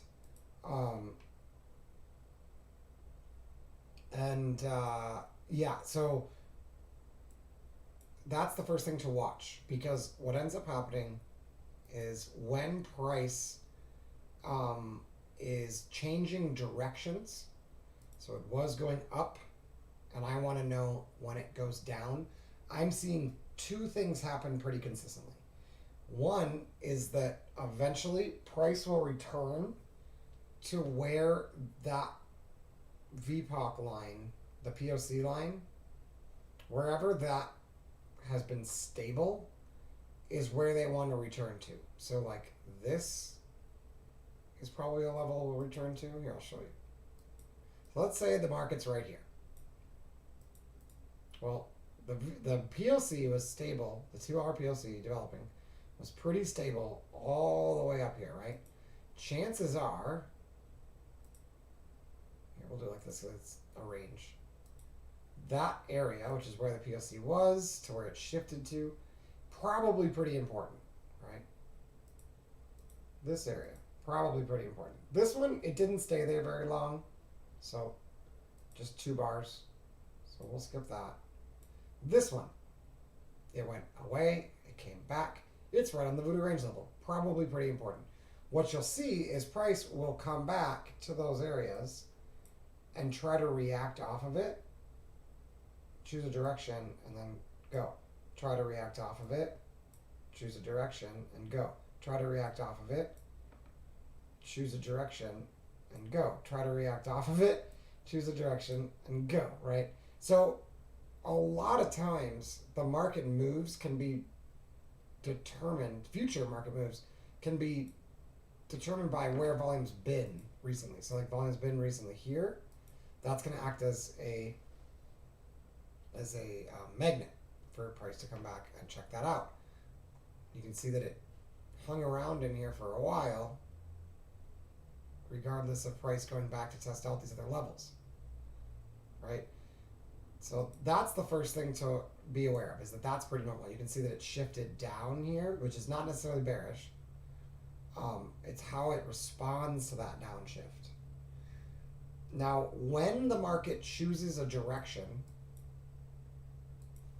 get rid of these, we think you understand. When the market chooses a direction, is this the most recent one? Yeah. Yeah. Yep. When the market chooses a direction, what you generally see, and I'm not talking about like a trend for the day, I'm talking about a direction on the 24 tick. Like if you see the market going up and then you want to know, has the market changed directions, right? One of the easiest ways to tell is to see where the market is retracing to and how far they can get. So there's a couple markers on my chart that I use, but you could technically use anything you want. You could even use a moving average, right? Like you just have to pick something and then see if it works. So for instance, here, market was going up and you can see it coming back into this channel as well as this gray line, which for all intents and purposes you can think of as a moving average, right? Just being above it doesn't necessarily make it bullish, but when it pulls back, when it's been above it and it pulls back and it can't develop volume below it, see how this volume point of control line, the yellow, can't get underneath that line or the shaded channel, the result is we go higher. Well, look what happens when the market makes this pullback.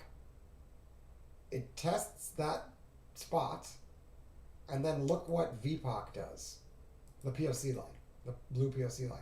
Blue POC line retraces back towards that pullback, right?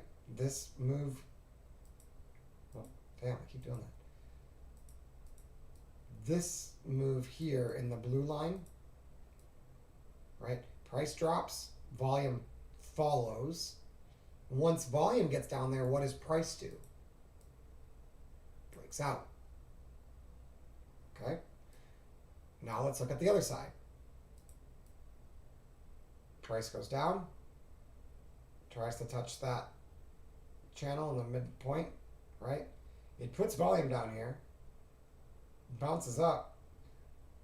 VPOC and price get above the POC line, the blue POC line.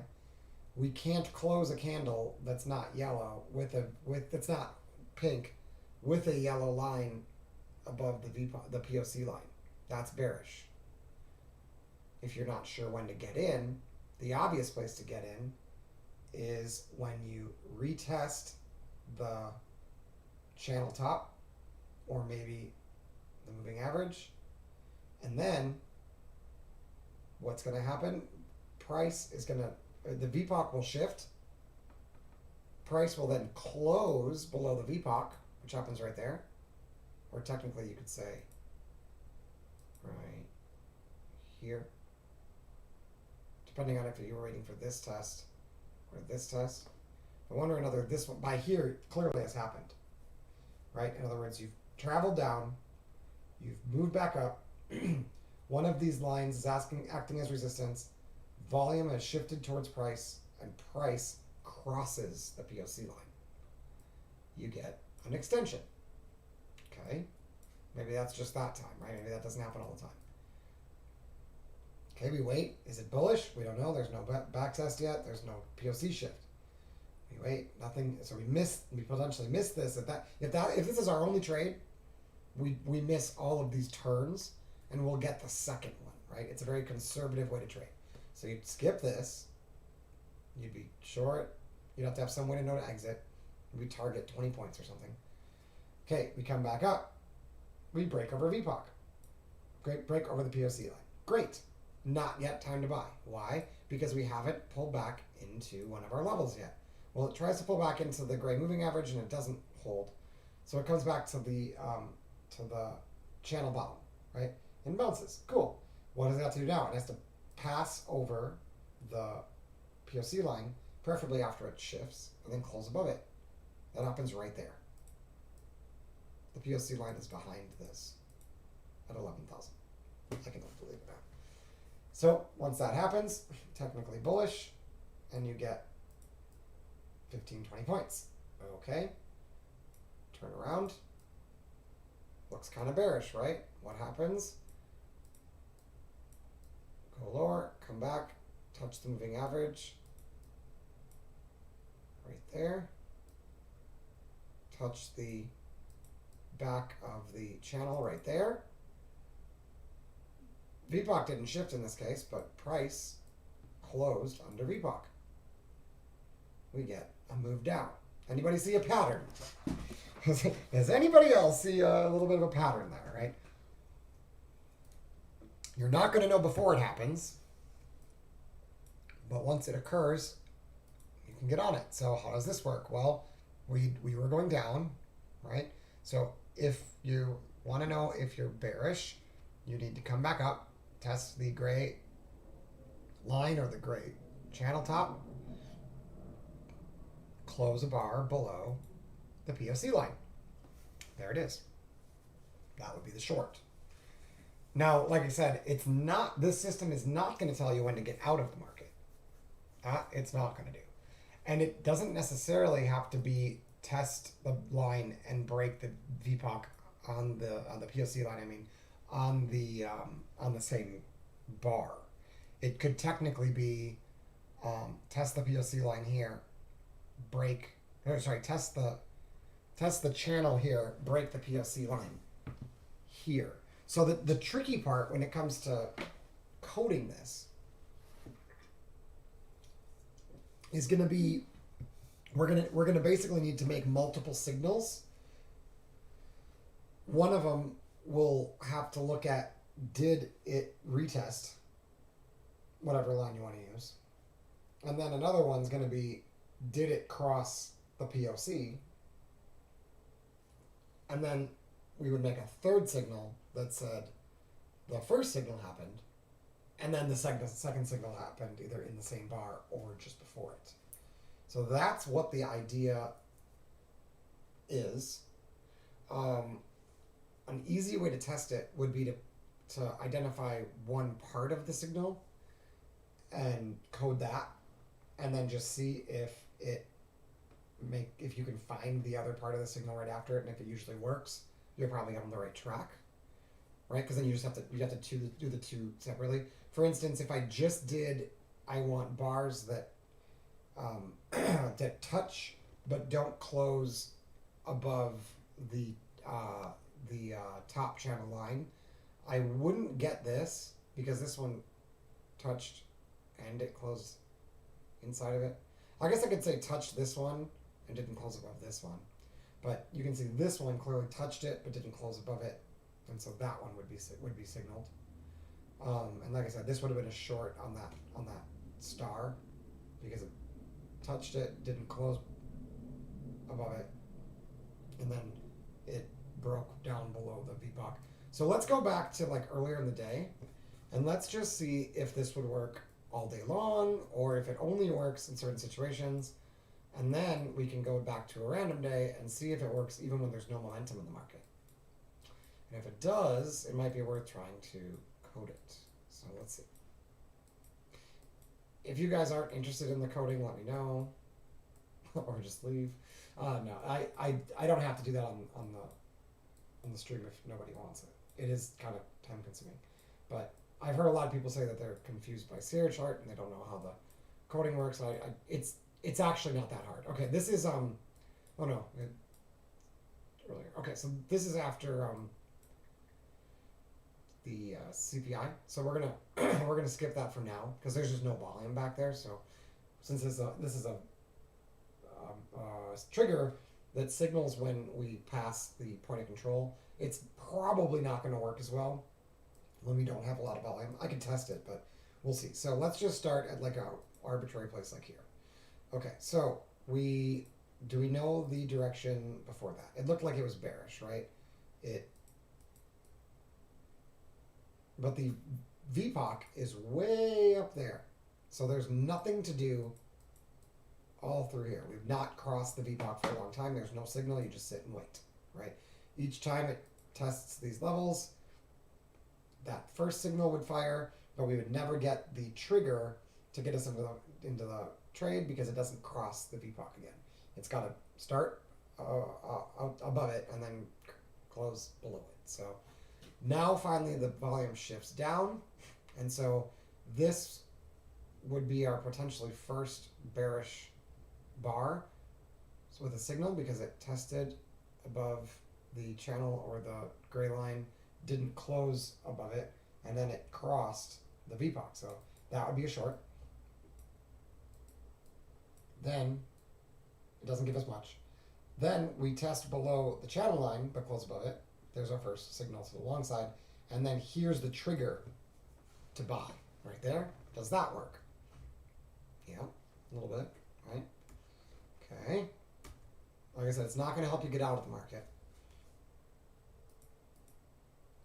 Now, this one closed above it, right? This one closed above the first line. It's probably still too much. This one closed above it. That's not even a signal. This one tested above it, or tested it, closed below it. That's your first signal. Here's the sell trigger when it crosses the blue line. So, okay, tiny little move. Goes back to this one. This one closed below it. We don't want that one. This one tested below it, didn't close below it, but it doesn't close above the blue line. This one does. That's your buy. Okay, you can see that when it's choppy, it's going to signal you in back and forth and back and forth and back and forth, and you're not going to know when to get out. So we can already see that the problem is going to be markets like this are going to be untradeable. Okay, the way to get out of that would be you could either identify, well, we can just say that it's not useful unless there's momentum and rotations, or you could figure out what does it look like excuse me, when there's momentum and rotations, and then tell it to only look for that, right? You could use an RSI, you could use whatever you want. But one thing I notice is that once there's direction in the market, this gray line is really hard to beat. So see how this one tested behind the gray line. In fact, even this one tested behind the gray line but didn't close behind it. And then the very next bar closes below the blue. So technically it's here, but the better one is here. Tested way above it, closed below the blue line. That's a short by this system.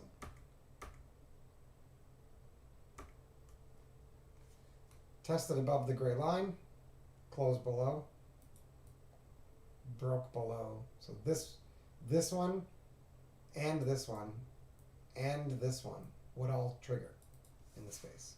It would just be like short, short, short, because we're telling it, I don't need you to get all the way back here. In fact, I only want the ones that can get no further than this line. Yeah, and so you might say that they test the gray line, but they close maybe like below the, like inside the channel. Or you could say they test the gray line, but they can't test above this. You could do it any way you wanted, but you can see that here we never actually tested the top of the so if you use the top of the channel, you'd get this one, and then this one would be your cell, which is pretty good. But if you use the midpoint, you get these signaling you, and then this triggering you in. Short. Eventually that works. Okay, notice there's no long yet, unless you use the bottom channel. That's here, and then there's your trigger in.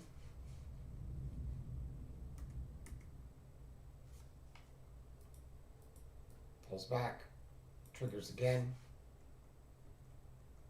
It's getting choppy again, right? When it's choppy, it's not going to work. Okay. Test that. Closes below again. Test that. Closes below again. So deciding, there might be a further filtering process for which ones you actually want it to trigger you on. But you can see that the direction is clear. It obviously thinks you should be getting short here. And it's right. Okay, that one goes pretty far. Normally I wouldn't be thinking long yet. It does cross the VPOC though, the POC line. Oh, and then it crosses back below it. Now we haven't gotten that retest. There it is. Retest. But look, there's no close. Well, I guess technically that one did test below it, but I think we want the open above the POC line and the close below it. So in this one, this guy has the potential to get trapped. This looks better to me, but I guess that one doesn't open above it either. Not sure how to designate between this and this. Not sure. This one maybe would trigger you in, and you just have to recognize that it's not ready yet. But it's definitely this one. Okay, if you were using the midpoint line, and you said, I don't want to know about the times it touches back here, I only want to know about it when it can only get to the midline. Well, then you get alerted here, but now you'd need it to cross the VPOC, the POC line, and I don't know if it'll give you that opportunity. See, now it's giving you, so it's either short here or no trade because the VPOC's above us. But then you can see that here you get the bullish signal, and here you get the bullish signal, and here you get the bullish signal. And then finally you get over the POC on this one. And that's not a very good trade. So there's definitely situations where this doesn't work. There's more to this that I have to figure out. So here, tested above it, closed right below it on the same bar. That one works. That's interesting. Maybe they have to be within a bar of each other.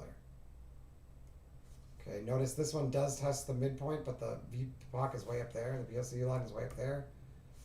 This one doesn't test back to the midpoint. So there's no bull. That one tested above the channel and immediately broke the POC line. This one tested the lower channel but didn't break the POC line, so we're still bearish. This one tested the midpoint. Looks like that's more of a secondary. I think the higher channel seems to be the way to go. And then now we're starting to test the lower channel. And there's the break. Now we didn't get a VPOC shift, so I don't know if it works here. It does. Look at that. Okay, tested above, broke the VPOC, the POC line I mean. Tested the bottom one, broke the VPOC. So how would you know that this is not a sell, but this is a buy? Well, the easiest thing I see is that this gray line, this moving average thing, acts like a moving average, we'll just call it moving average. When it's in the middle, It could technically go both ways, but you can look where the VPOC is, and you're not going to get signaled short because the VPOC is above where you're trying to test back into. So you really, this is the only place you could possibly short. And from there, there's just no short anymore. But once you test back here, all you have to do is break the VPOC, and now it can be long. But then as you come back in, look how the difference between this channel line and the what we'll call moving average, and this channel line and what we'll call moving average is different, right? It's basically hugging the lower channel. That gray line is almost inside of the lower channel, right? Hold on real quick. So I believe I might have to, hold on.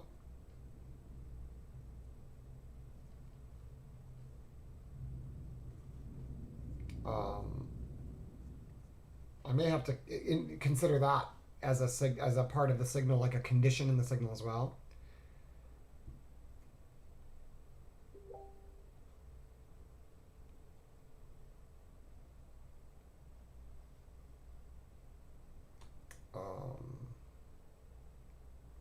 Okay. So, all right, everybody let me know how they did today, and I appreciate that. You're always welcome to share how you're doing. Yeah, especially if you've learned from me, feel free to share. Okay, so when this line is relatively close to the middle, you can see that we have equal chance of going up or down, basically. Once it starts hugging the bottom, the chances that we go higher increase. And you can see down here, because we didn't have the VPOC to cross to go lower, we really can't get an indicator to go lower here. But then here, excuse me, here, the long is this one. But once you get up here, you would need to cross the VPOC to get long. So to get long there, you'd need the volume to shift up, which just doesn't happen. So you miss, if you didn't get that one long, there's no trade here all day. See that? So it's a very conservative system that needs volume. Now, there might be a way to shift that, and that's by using a faster volume point of control bar line, and we will take a look at that in a minute. I might be able to improve the signal that way. But let's just see what happens. Where does it get us a trade? Right there. Okay, there's the shift. Happens at just before 10 o'clock. Okay, the line is at the bottom. We should be thinking long. It needs to bounce off this, not close below it, so that's not good. It's this. So is that a long, even though there's a close below it between the two? Wow, it is. Okay, so even though this bar closed below the pivot, since this one didn't, and then the very next bar went under the VPOC, and then the very next bar tested below it but closed above it, it's a long. Okay. All right, nothing to do here, nothing to do here. You test above it. You need to, since it's the 2-hour POC line, you have to get all the way down here, which would trigger right there potentially. But we're already at support, so I probably wouldn't do it. All right. All right. Now we've gotten below the pivot, and there's just no signal where we're back testing it, so you just missed that. All right. VPOC shifted up. Let's see what happens. Do we get a test of the pivot from the inside? No, because we're outside the channel. So nothing. Now, interestingly, when we're on top of the channel like this, and we break through the VPOC, just like when we're on the bottom of the channel, and we break through the VPOC, although here we did it, and that's definitely not a sell. And here we did it, and it's definitely not a sell. But here we do it with a diamond, and it is a long. And here we do it, and it goes higher. right? But we're way above the channel in that point, at that point. So this is primarily going to be for reversals. Above, above, above, above. Okay, here's the first one that tested above it but closed below it. Just doesn't, no, the VPOC's too far away, we can't hit it. Nothing to do, nothing to do, nothing to do, nothing to do with this system. You do get VPOC to come back, it's not coming back, wait. Yeah, 2 hours might just be too long. Because see, all of this, at least on a trend day, okay, VPOC finally recovers. And see, in this case, we tested the midpoint, closed below it, tested the midpoint, closed below it with VPOC. That's a short. So is that, now that's if you use the midpoint. If you use the top of the channel, then this is a short. Looks like that works better. And that's a pretty good short. I mean, you might have to wait all day for it, but that was a pretty good short. Again, you have to figure out how to get out on your own. VPOC shifts, right? We needed to test the low right there and go over VPOC. Happens in the same bar. So this is long. And like I said, I didn't have a way to catch that, and that would be it. And you'd still be long. Here it tests the midpoint. Here it tests the midpoint, but it's already closed above it. Here it tests the midpoint and then closes above the VPOC. That would technically be long if you were using that. And that does not work very well. So here, test at the top. Here, test at the top and close below the VPOC, the POC line, I should say. Good to go. Short, right? All right. Now the VPOC is right here. And so testing below and breaking above it with a close above it would get us long. So that would happen. So this one closes below, that doesn't count. This one closes below, that doesn't count. Test below, closes above, that would be a long. In fact, that might be a long too. That would be a long. Yeah, I'm not sure how to get out of this one. Other than the fact that the last one did close below, but that's not necessarily a problem.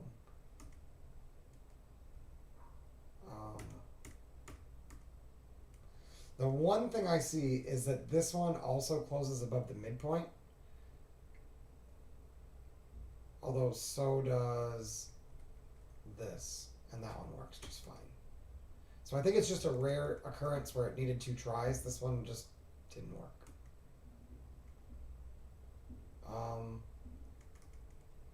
Yeah, I don't see anything else. And then there, clearly, this if you miss this one signals too. I don't know how to discriminate between the two. Pretty sure eventually it's going to work. Yep, so good to go. And note here you have the signal but no trigger to get short. Okay, so you'd still be long, and it's a home run. Right? Home run trade, home run trade.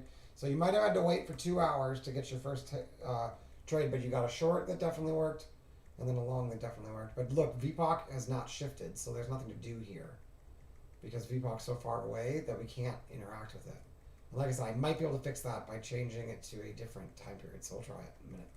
Okay, VPOC shift. We test above. We close below. That should be a short.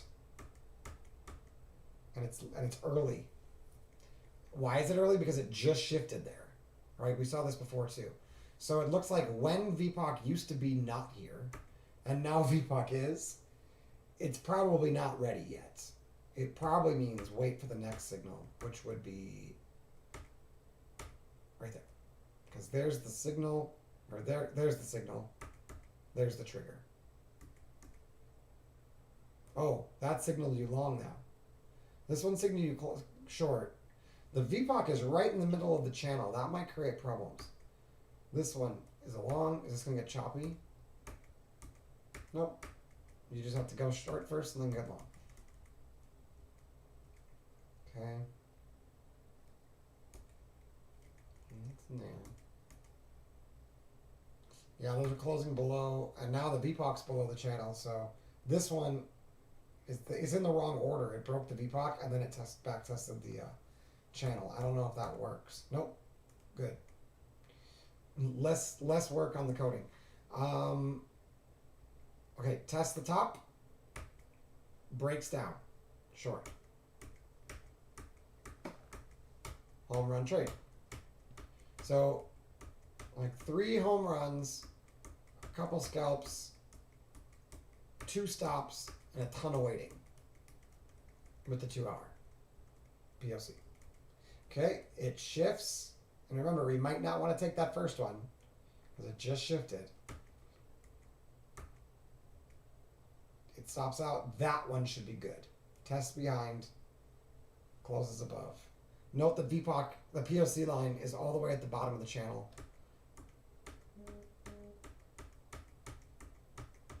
Good trade. Home run. Not home run. A double. Okay. VPOC shifts up. Be prepared for shorts. Nope. Nope. Nope. Nope. Nope. Okay. That one's above the channel, but it does break down. I don't know what's going to happen there. Not ready. There. Ooh, we're already past the VPOC. I don't know what to do about this. Wait. There we go. Tests the top of the channel, breaks below VPOC, short. And stops out, but this one reversed to long. Tested the bottom of the channel, broke above VPOC long. So 1 stop. That's like stop number 3. And another home run trade. Home run. So now I'm up like $4,000. Right? If I would just use this signal. Okay, tested the bottom of the channel. Didn't close below it. No, I guess it's going to go down. So tested the top of the channel, didn't close below it. Waited a while. This is the first one. This one might stop. But that's a short because it broke down below. So we'd probably wait. Personally, I'd probably wait. Oh, I'd be wrong in that situation. So in this situation, because it rejected here, this one's actually good to go. It's just hard to take because that moving average is below the channel. So it's just stretched. I'm not sure how else to handle that though. This is clearly the entry you want. Okay. Touches the top. Test above it. I think that's a short. No, that one is. Yep. So when it gets choppy, you gotta be careful. But one of these are gonna work. So I don't know how to discriminate which one of these to take because it gets so damn choppy in here. And POC is right in the middle. And you could potentially get triggered in both directions. So you'd have to have some like bias for which one to take. And here the purple tells me the bias is short. So this is your best entry. See, this one doesn't actually trigger. I mean, this one's an okay entry too, I guess. They don't stop. None of those stop. This one tries to test the midpoint, but it's already past the VPOC. Okay, we test the bottom. Can't break VPOC. Test the top. Past VPOC. So this would normally be the sell, but there's a VPOC shift. And we've been seeing that sometimes that's not the best entry, so you wait for a little bit, and then that's probably your entry when you break it again. Yep. So there's nothing wrong with this entry. It's just with that shift, you're going to get a retest. So there's that. Okay, so getting ready to long if it can break above it, and it does. So technically that's a long, but again, VPOC just shifted, so it's probably going to go down. That's probably a long. Yep. Seems awfully easy once you know what to do. Okay, test above, no, close above. There, test above, close below. VPOC just shifted, probably needs one more bounce. Right there. Oh, that one was a long. Test at the bottom. Close above. Long. Ta-da. Okay. Needs to test it for... There. Short. There's a shift, but that's short. Short. So you can skip... When it shifts like this, you can skip the first one. And the second one works. So, I mean, the 2 hour doesn't give you a ton of trades, but the ones that it gives are good. So here, it doesn't come back to the top of the channel. So technically, unless you're using the midpoint, that's no good.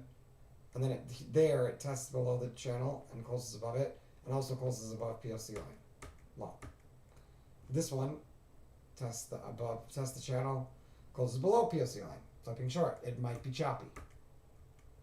Nope, just pays you. Okay. POC line is way up here.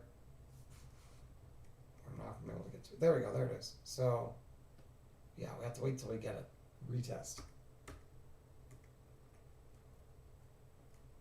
This is practically a short, I guess, because you tested above it and closed below VPOC. Tested below it, closed above VPOC, that's long. I think you guys get the idea.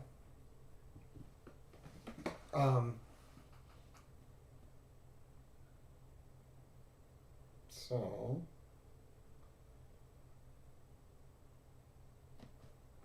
hold on.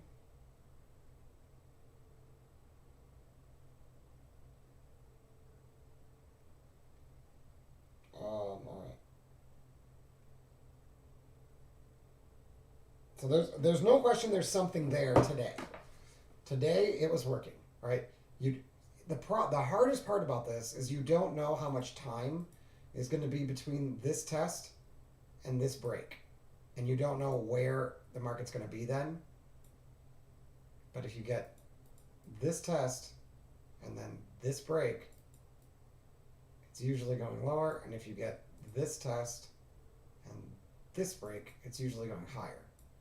This test, this break, probably going lower. Yes, you'll get chopped up a bit, but eventually you'll get a good one. No test. You can see we got a test and a break here. Tries to go higher, test and a break there, lower.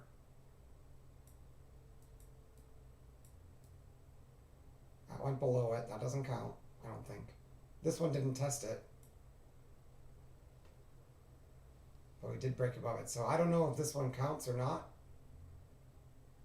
Probably. That's probably a long.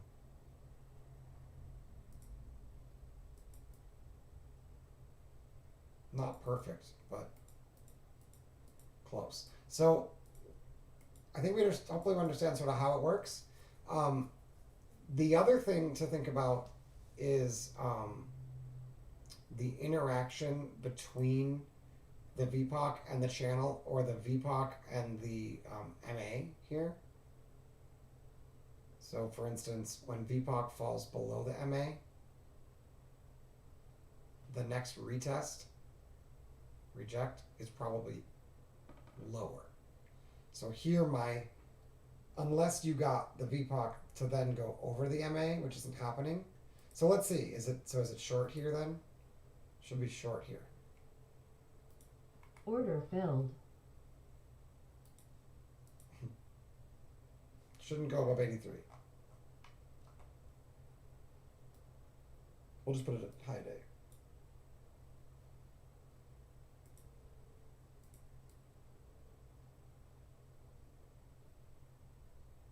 So if VPOC goes higher than that, it's going to stop. I guess I should have waited first for a close.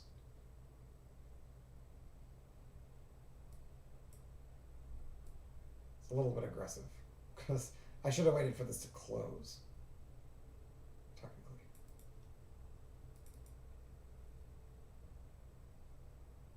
But the idea is the VPOC is below this MA.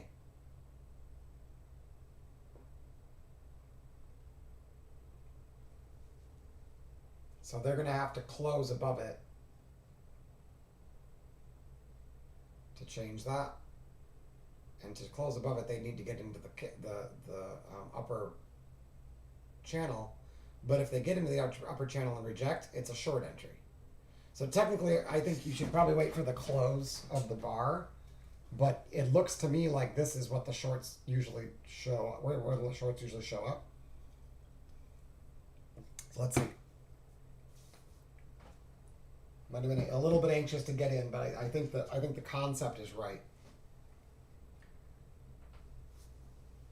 Now I don't know if it's going to go deeper than the lower channel, right? Like that, I don't know. But notice that using these channels, you're going to get a lot more tests compared to the if you use the trade and perform channels. Like it won't always test. Like see, you don't always reach it. When you do, and then you get a VPOC that getting under VPOC, it might make sense. But if you don't make it like this, it's kind of irritating. So like at 14.28.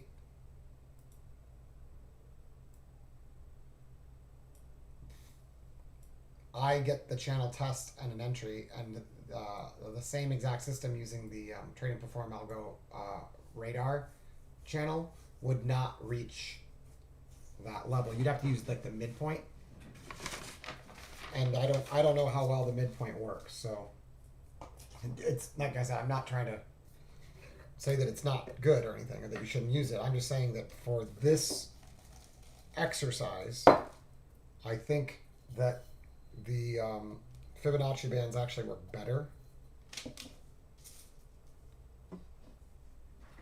But we'll see. It might just be I mean, it's got no volume, so that VPOC shifting here might not be all that relevant. That's my only concern, is that since it's Globex, we'll have to do some back testing. It might not matter that much where VPOC shows up, simply because there's not a lot of volume. Right, but I wouldn't be surprised if the algos are watching it. So the next thing to do is to see if it works. If it works here, that'd be great. For one thing, I'd get paid since I took it with a real account.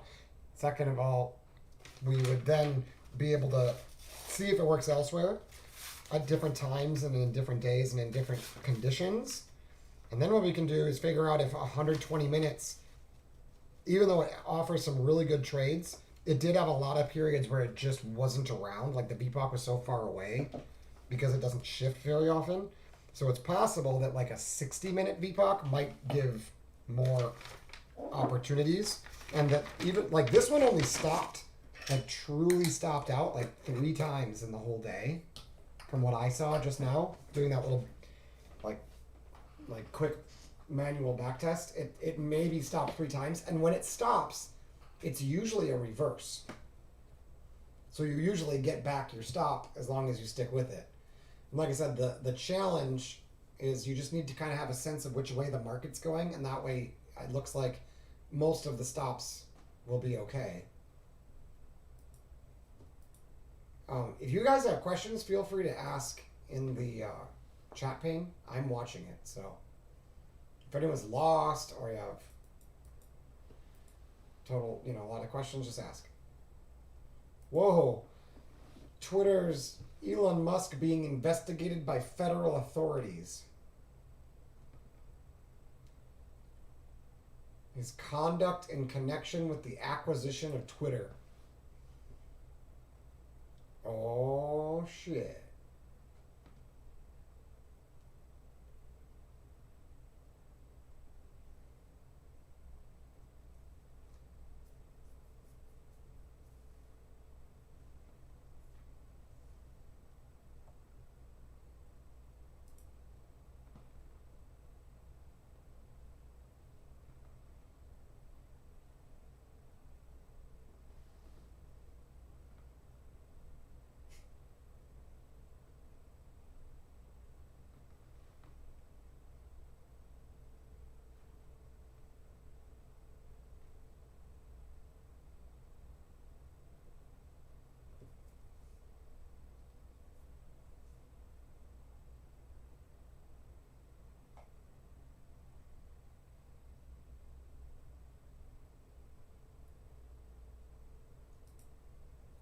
The select community has unanimously voted to subpoena Donald Trump to provide evidence as part of the committee's investigation.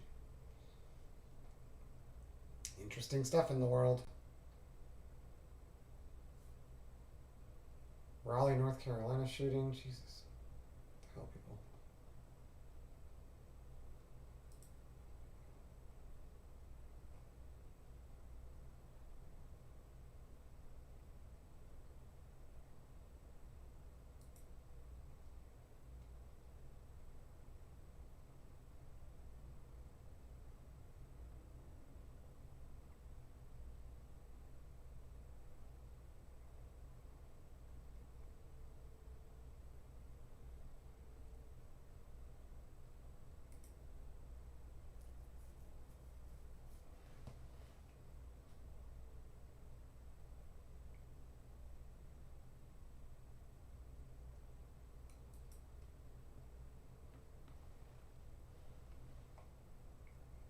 Short is working slightly.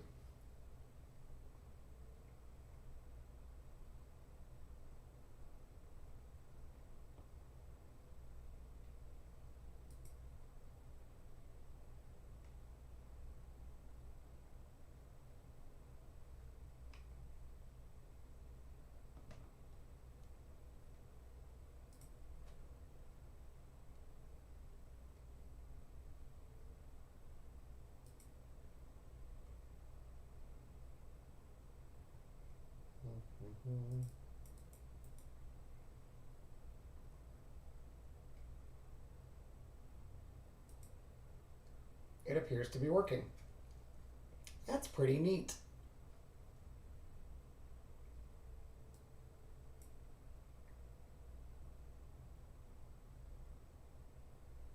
Now, one thing this technique does not give you is an exit. So you need to develop a different way to get out of the trade.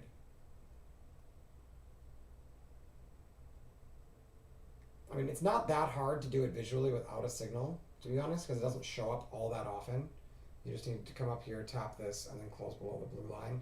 But what you would have to do to make it a signal is, like I said, you'd have two separate signals, technically three separate signals to code. The first one would be the tap, right, which I'm calling the signal. And then the next one would be the entry, which would be the trigger. And then, which is, like I said, the crossing of the POC line. But then then you hide those two.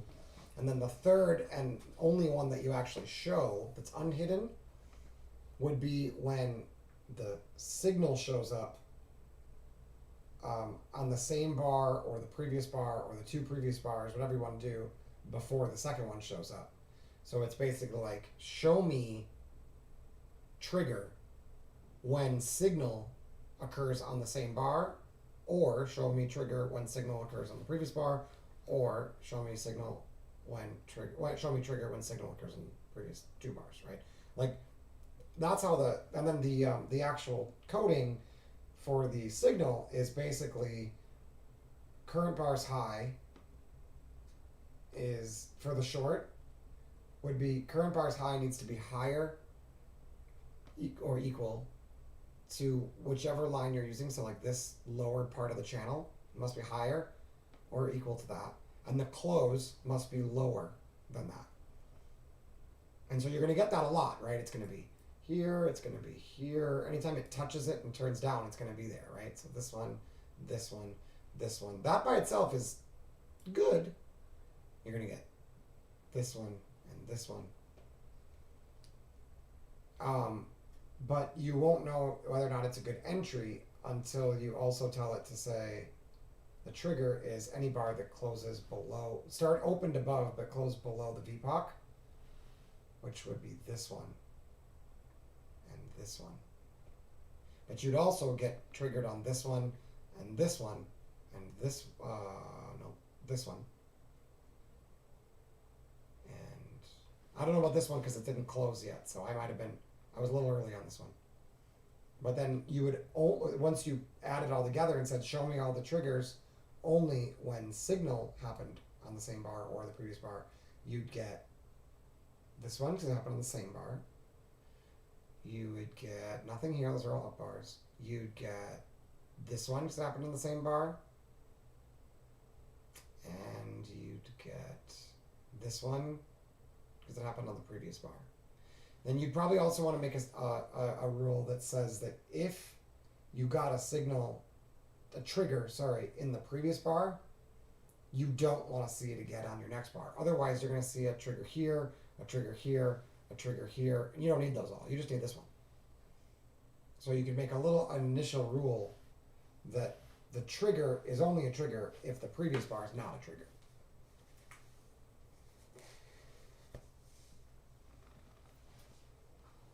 Which is a little complicated, but not that hard.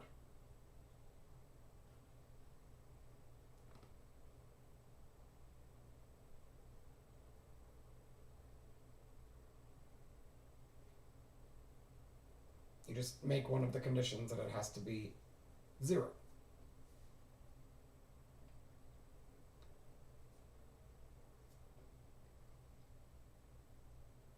I believe that works. I think you can just say that it's not, that if it's 0 or if it's less than 1, you could do it that way.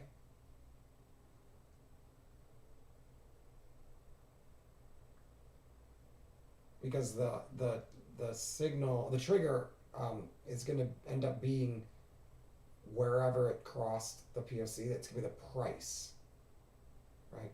So you could say if the previous bar's trigger is a number, don't show me this trigger. So in other words, this is only a trigger if the previous bar's conditions for a trigger equaled something other than a number over 1.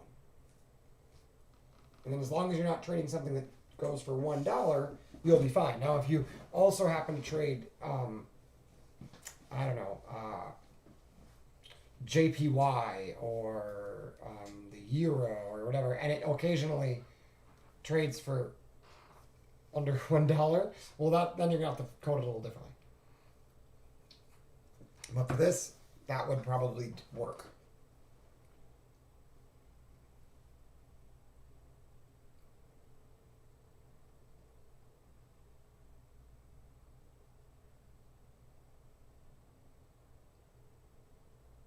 So the mistake here for me was I should have waited for the bar to close, because technically it's not closed below.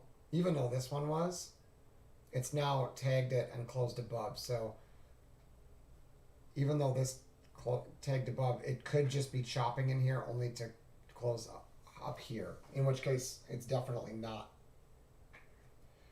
somewhere where I want to be short. But I got a little anxious to get in and just took the trade.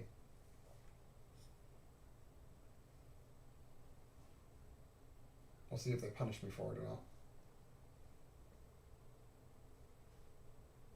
I had a chance to get out for positive. I probably should have taken it. Because that really isn't, it needs to close. It wasn't really a valid trade now, the more I think about it.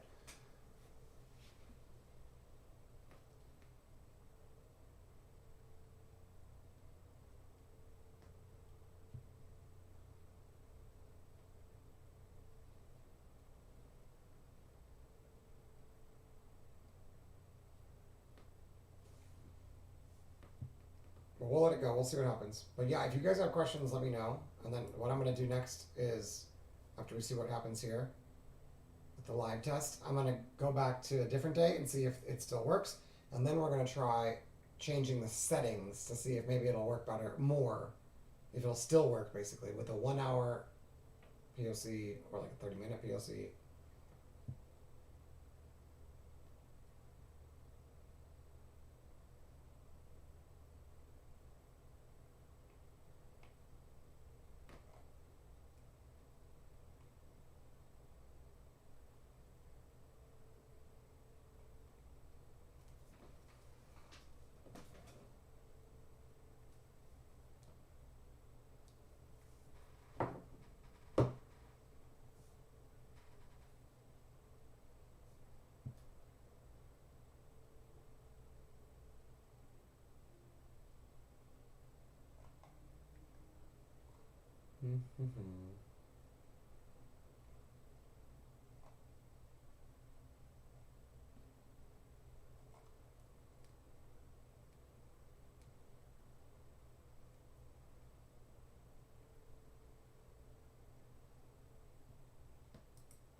Well, you know what? While we wait here, let's check on. Well, I might end up getting stopped anyway, but let's see if it'll work on ES.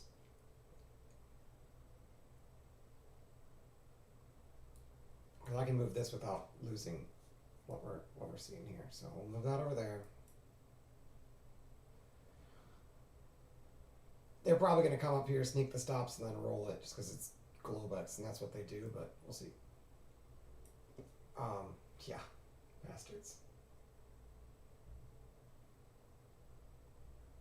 See, and plus they developed volume above this purple background, so it makes sense that they would try to bounce it.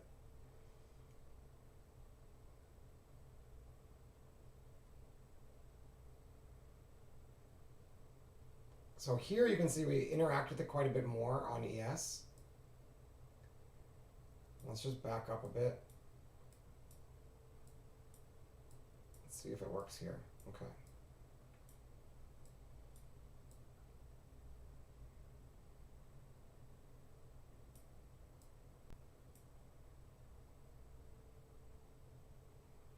All right, so this is up. We'll do this one. So we come down. We got a test of the channel here. Fall down, test the midpoint, and then close below. So on ES, it doesn't always hit the channel. Goes below, short. No change, no change, no change, no change. There's the signal that you want to be watching for longs, but look where the VPOC is. Really far away. Not going to happen. Hit the top of the channel. No VPOC shift. Can't do anything. Can't do anything. There's the VPOC shift. VPOC shifts. Test the top. Break below it. Close. Short.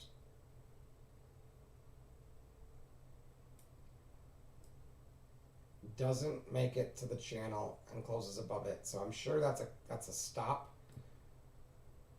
So in this case, again, with ES, it's not necessarily, at least on this time frame, it's not necessarily hitting the fib channels.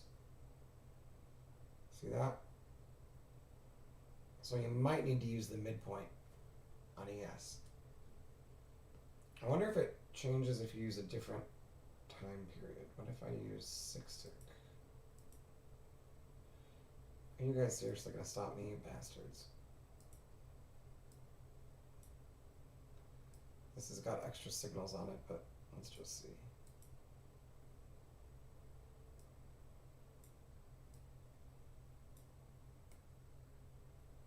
Oh no, it doesn't. I've got the right thing on here. Okay, so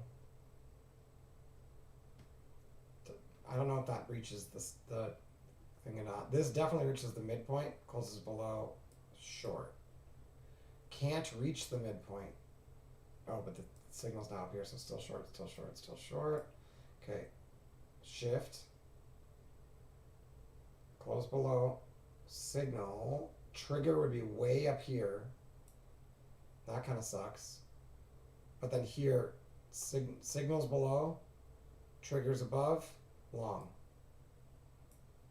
Okay, now this one, you can see that it closes above, but it doesn't touch back here. So technically, if you weren't in already, you'd miss this leg. Touches above, closes below short, can't really go anywhere. Signals below, crosses above, long. And you catch that. Signals above, crosses below, short. Signals below, crosses above, long at the arrow. So sometimes it does work. Signals above, signals below, closes below. I don't know if you would have caught this. Signals below, closes above, long. Signals above, closes below, short. Signals below, closes above, long. Signals above, closes below, short. So it does get choppy. Ugh. So that'd be gross.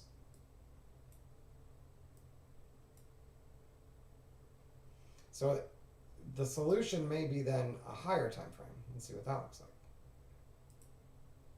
To avoid the chop, perhaps you need a higher time frame.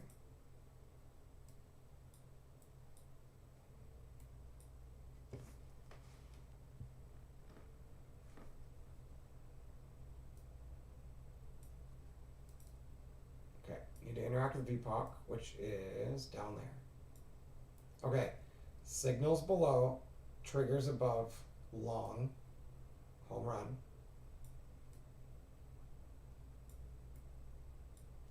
Signals below, signals above, triggers below, short, stopped. Hits the midpoint, triggers above, long. Signals above, triggers below, short.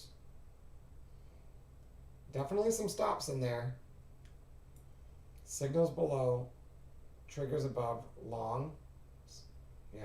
And see, the midpoint is more useful than he has. It's harder to reach this channel.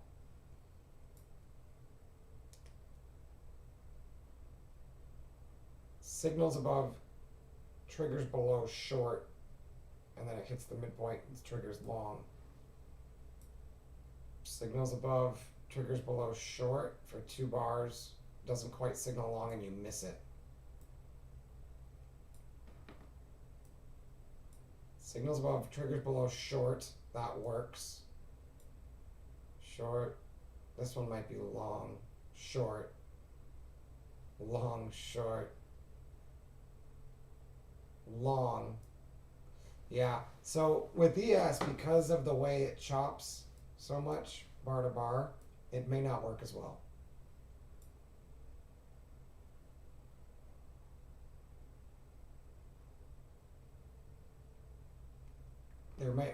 You might just need more criteria, such as needing the VPOC to be above a certain level.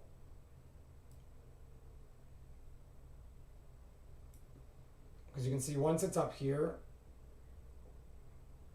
it's pretty hard to get that to be a short. Right there. Right there. So currently, we bounced off the bottom and broke above it. Bounced off the bottom, broke above it. Couldn't hit the top one, broke below it. It's just choppy. So when it does this sideways thing, it's not going to work. What about 5 tick? Like super fast.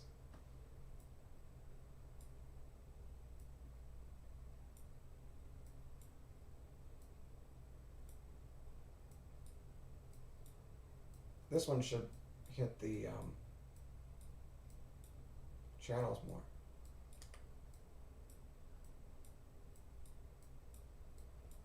Oh, this one's got both on, so this has got more lines. That's okay. Be a little harder to look at now that I'm so used to the easier one. Let's just see. Okay, where is VPOC? Right there. Okay, let's make it nice and big because it's got so many signals, hard to see.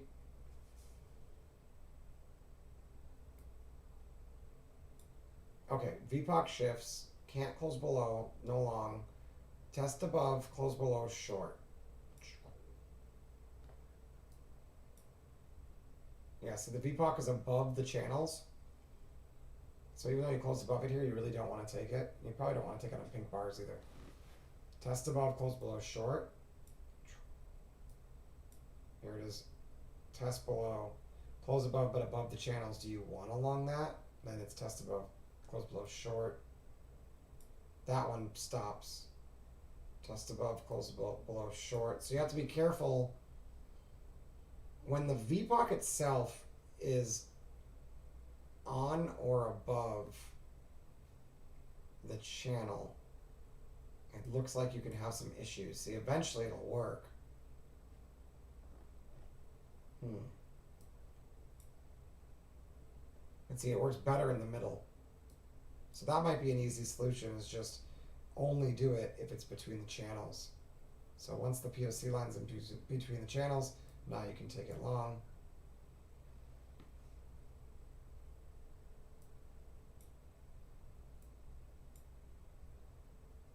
VPOC between the channels. Now you can take it long. VPOC between the channels. You can take this short. VPOC not below the channels. So you skip this one. VPOC between the channels, short.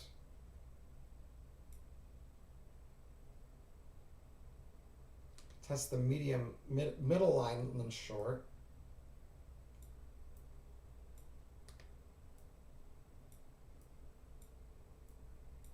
Can't find VPOC, it's far away. There it is, shifts down, not between the channels. So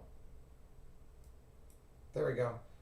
Test the bottom between the channels, closes above, long. Test above between the channels, closes below, short, and that one stops.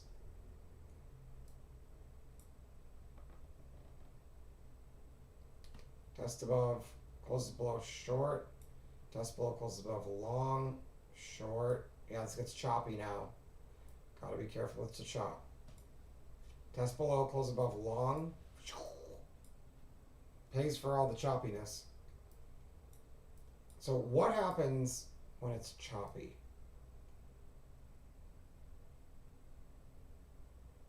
That's okay. This is where the chop starts. It's right in the middle of the channel. You got the midpoint below VPOC, VPOC flat. Price above everything. Comes down. POC stays above it. POC goes below it. POC comes above it.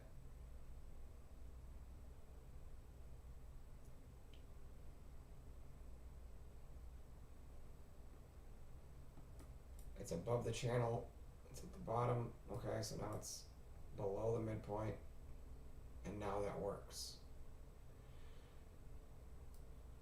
Could it be that the midpoint needs to be above the VPOC to go long, and the midpoint needs to go below the midpoint to go short?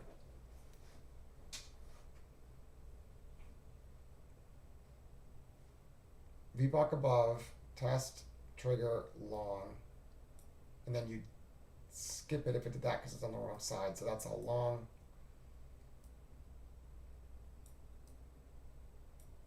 Okay, so here, midpoint is down here.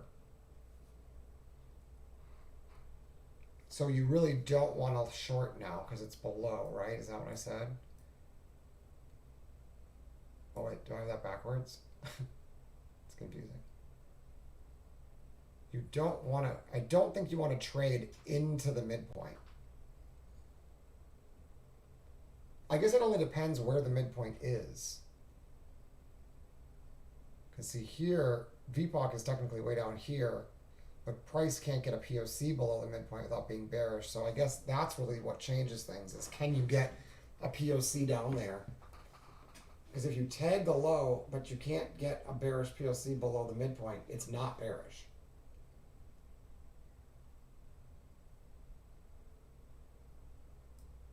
But here you've got an above.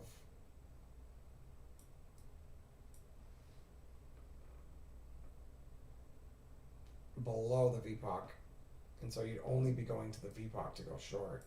Other than that, you want to go long. So the long is here. So midpoint, VPOC, entry in that order. Midpoint, yeah. And then okay, so maybe that for the long, the previous VPOC has to be above the channel if it's on a bearish bar, and for a short, the previous VPOC has to be below the midpoint. That might be a simple way to do it. Oh, they're gonna stop me. See, it closed bullish, so I should reverse. Well, let's just exit, see if we can exit. It's bullish now because it tested below and closed above. I'm gonna reverse it and see if I can ride it higher. Now we're long. Because this is your trigger. Now the only problem with reversing is if this is chop, it's gonna chop us up.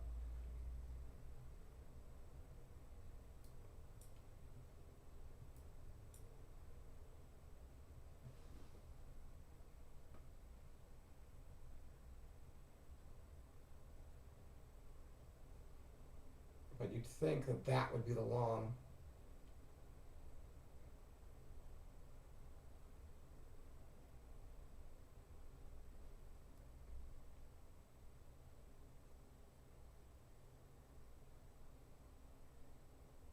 We got a VPOC above the midpoint and crossed above. But it might be chop.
Back to the midpoint, which is way up here.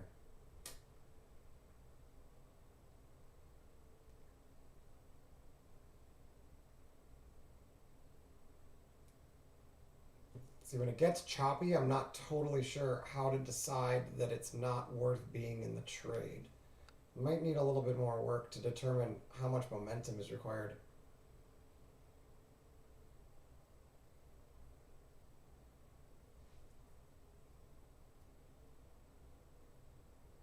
Because in this case, it might work better if we let it come back down and bounce. But now VPOC is way up at the highs.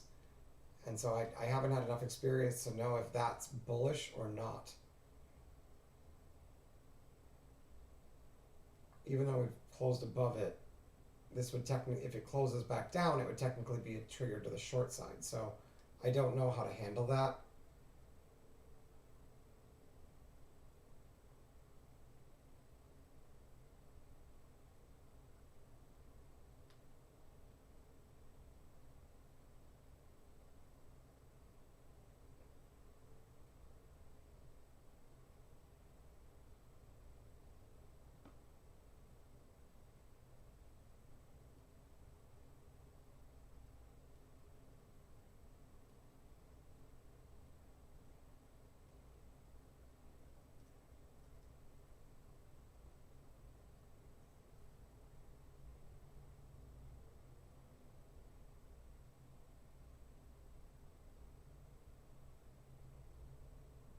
It's like it's easy if it doesn't chop, but once it starts to chop, I'm not totally sure how long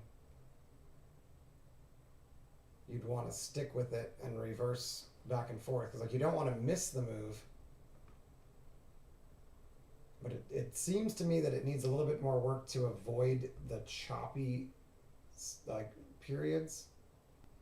So there, I might need to use like a momentum indicator or something to determine whether or not I'm capable of trading it appropriately, because otherwise it's going to trigger me back and forth, because it basically says it tested below and then closes above, so that's technically a long. It would have been a short if this one would have closed below, but I didn't wait for that close, and so technically this has been long this whole time, but the target is also like ambiguous.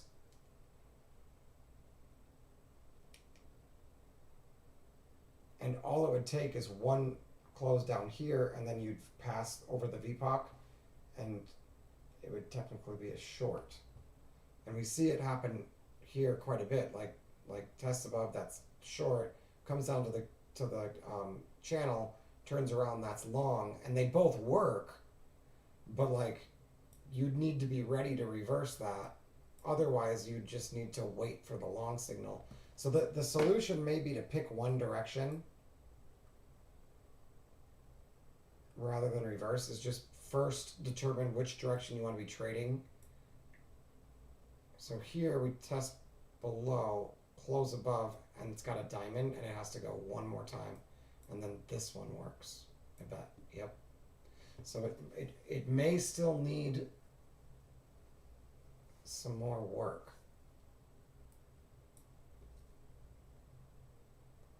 Test below, close above.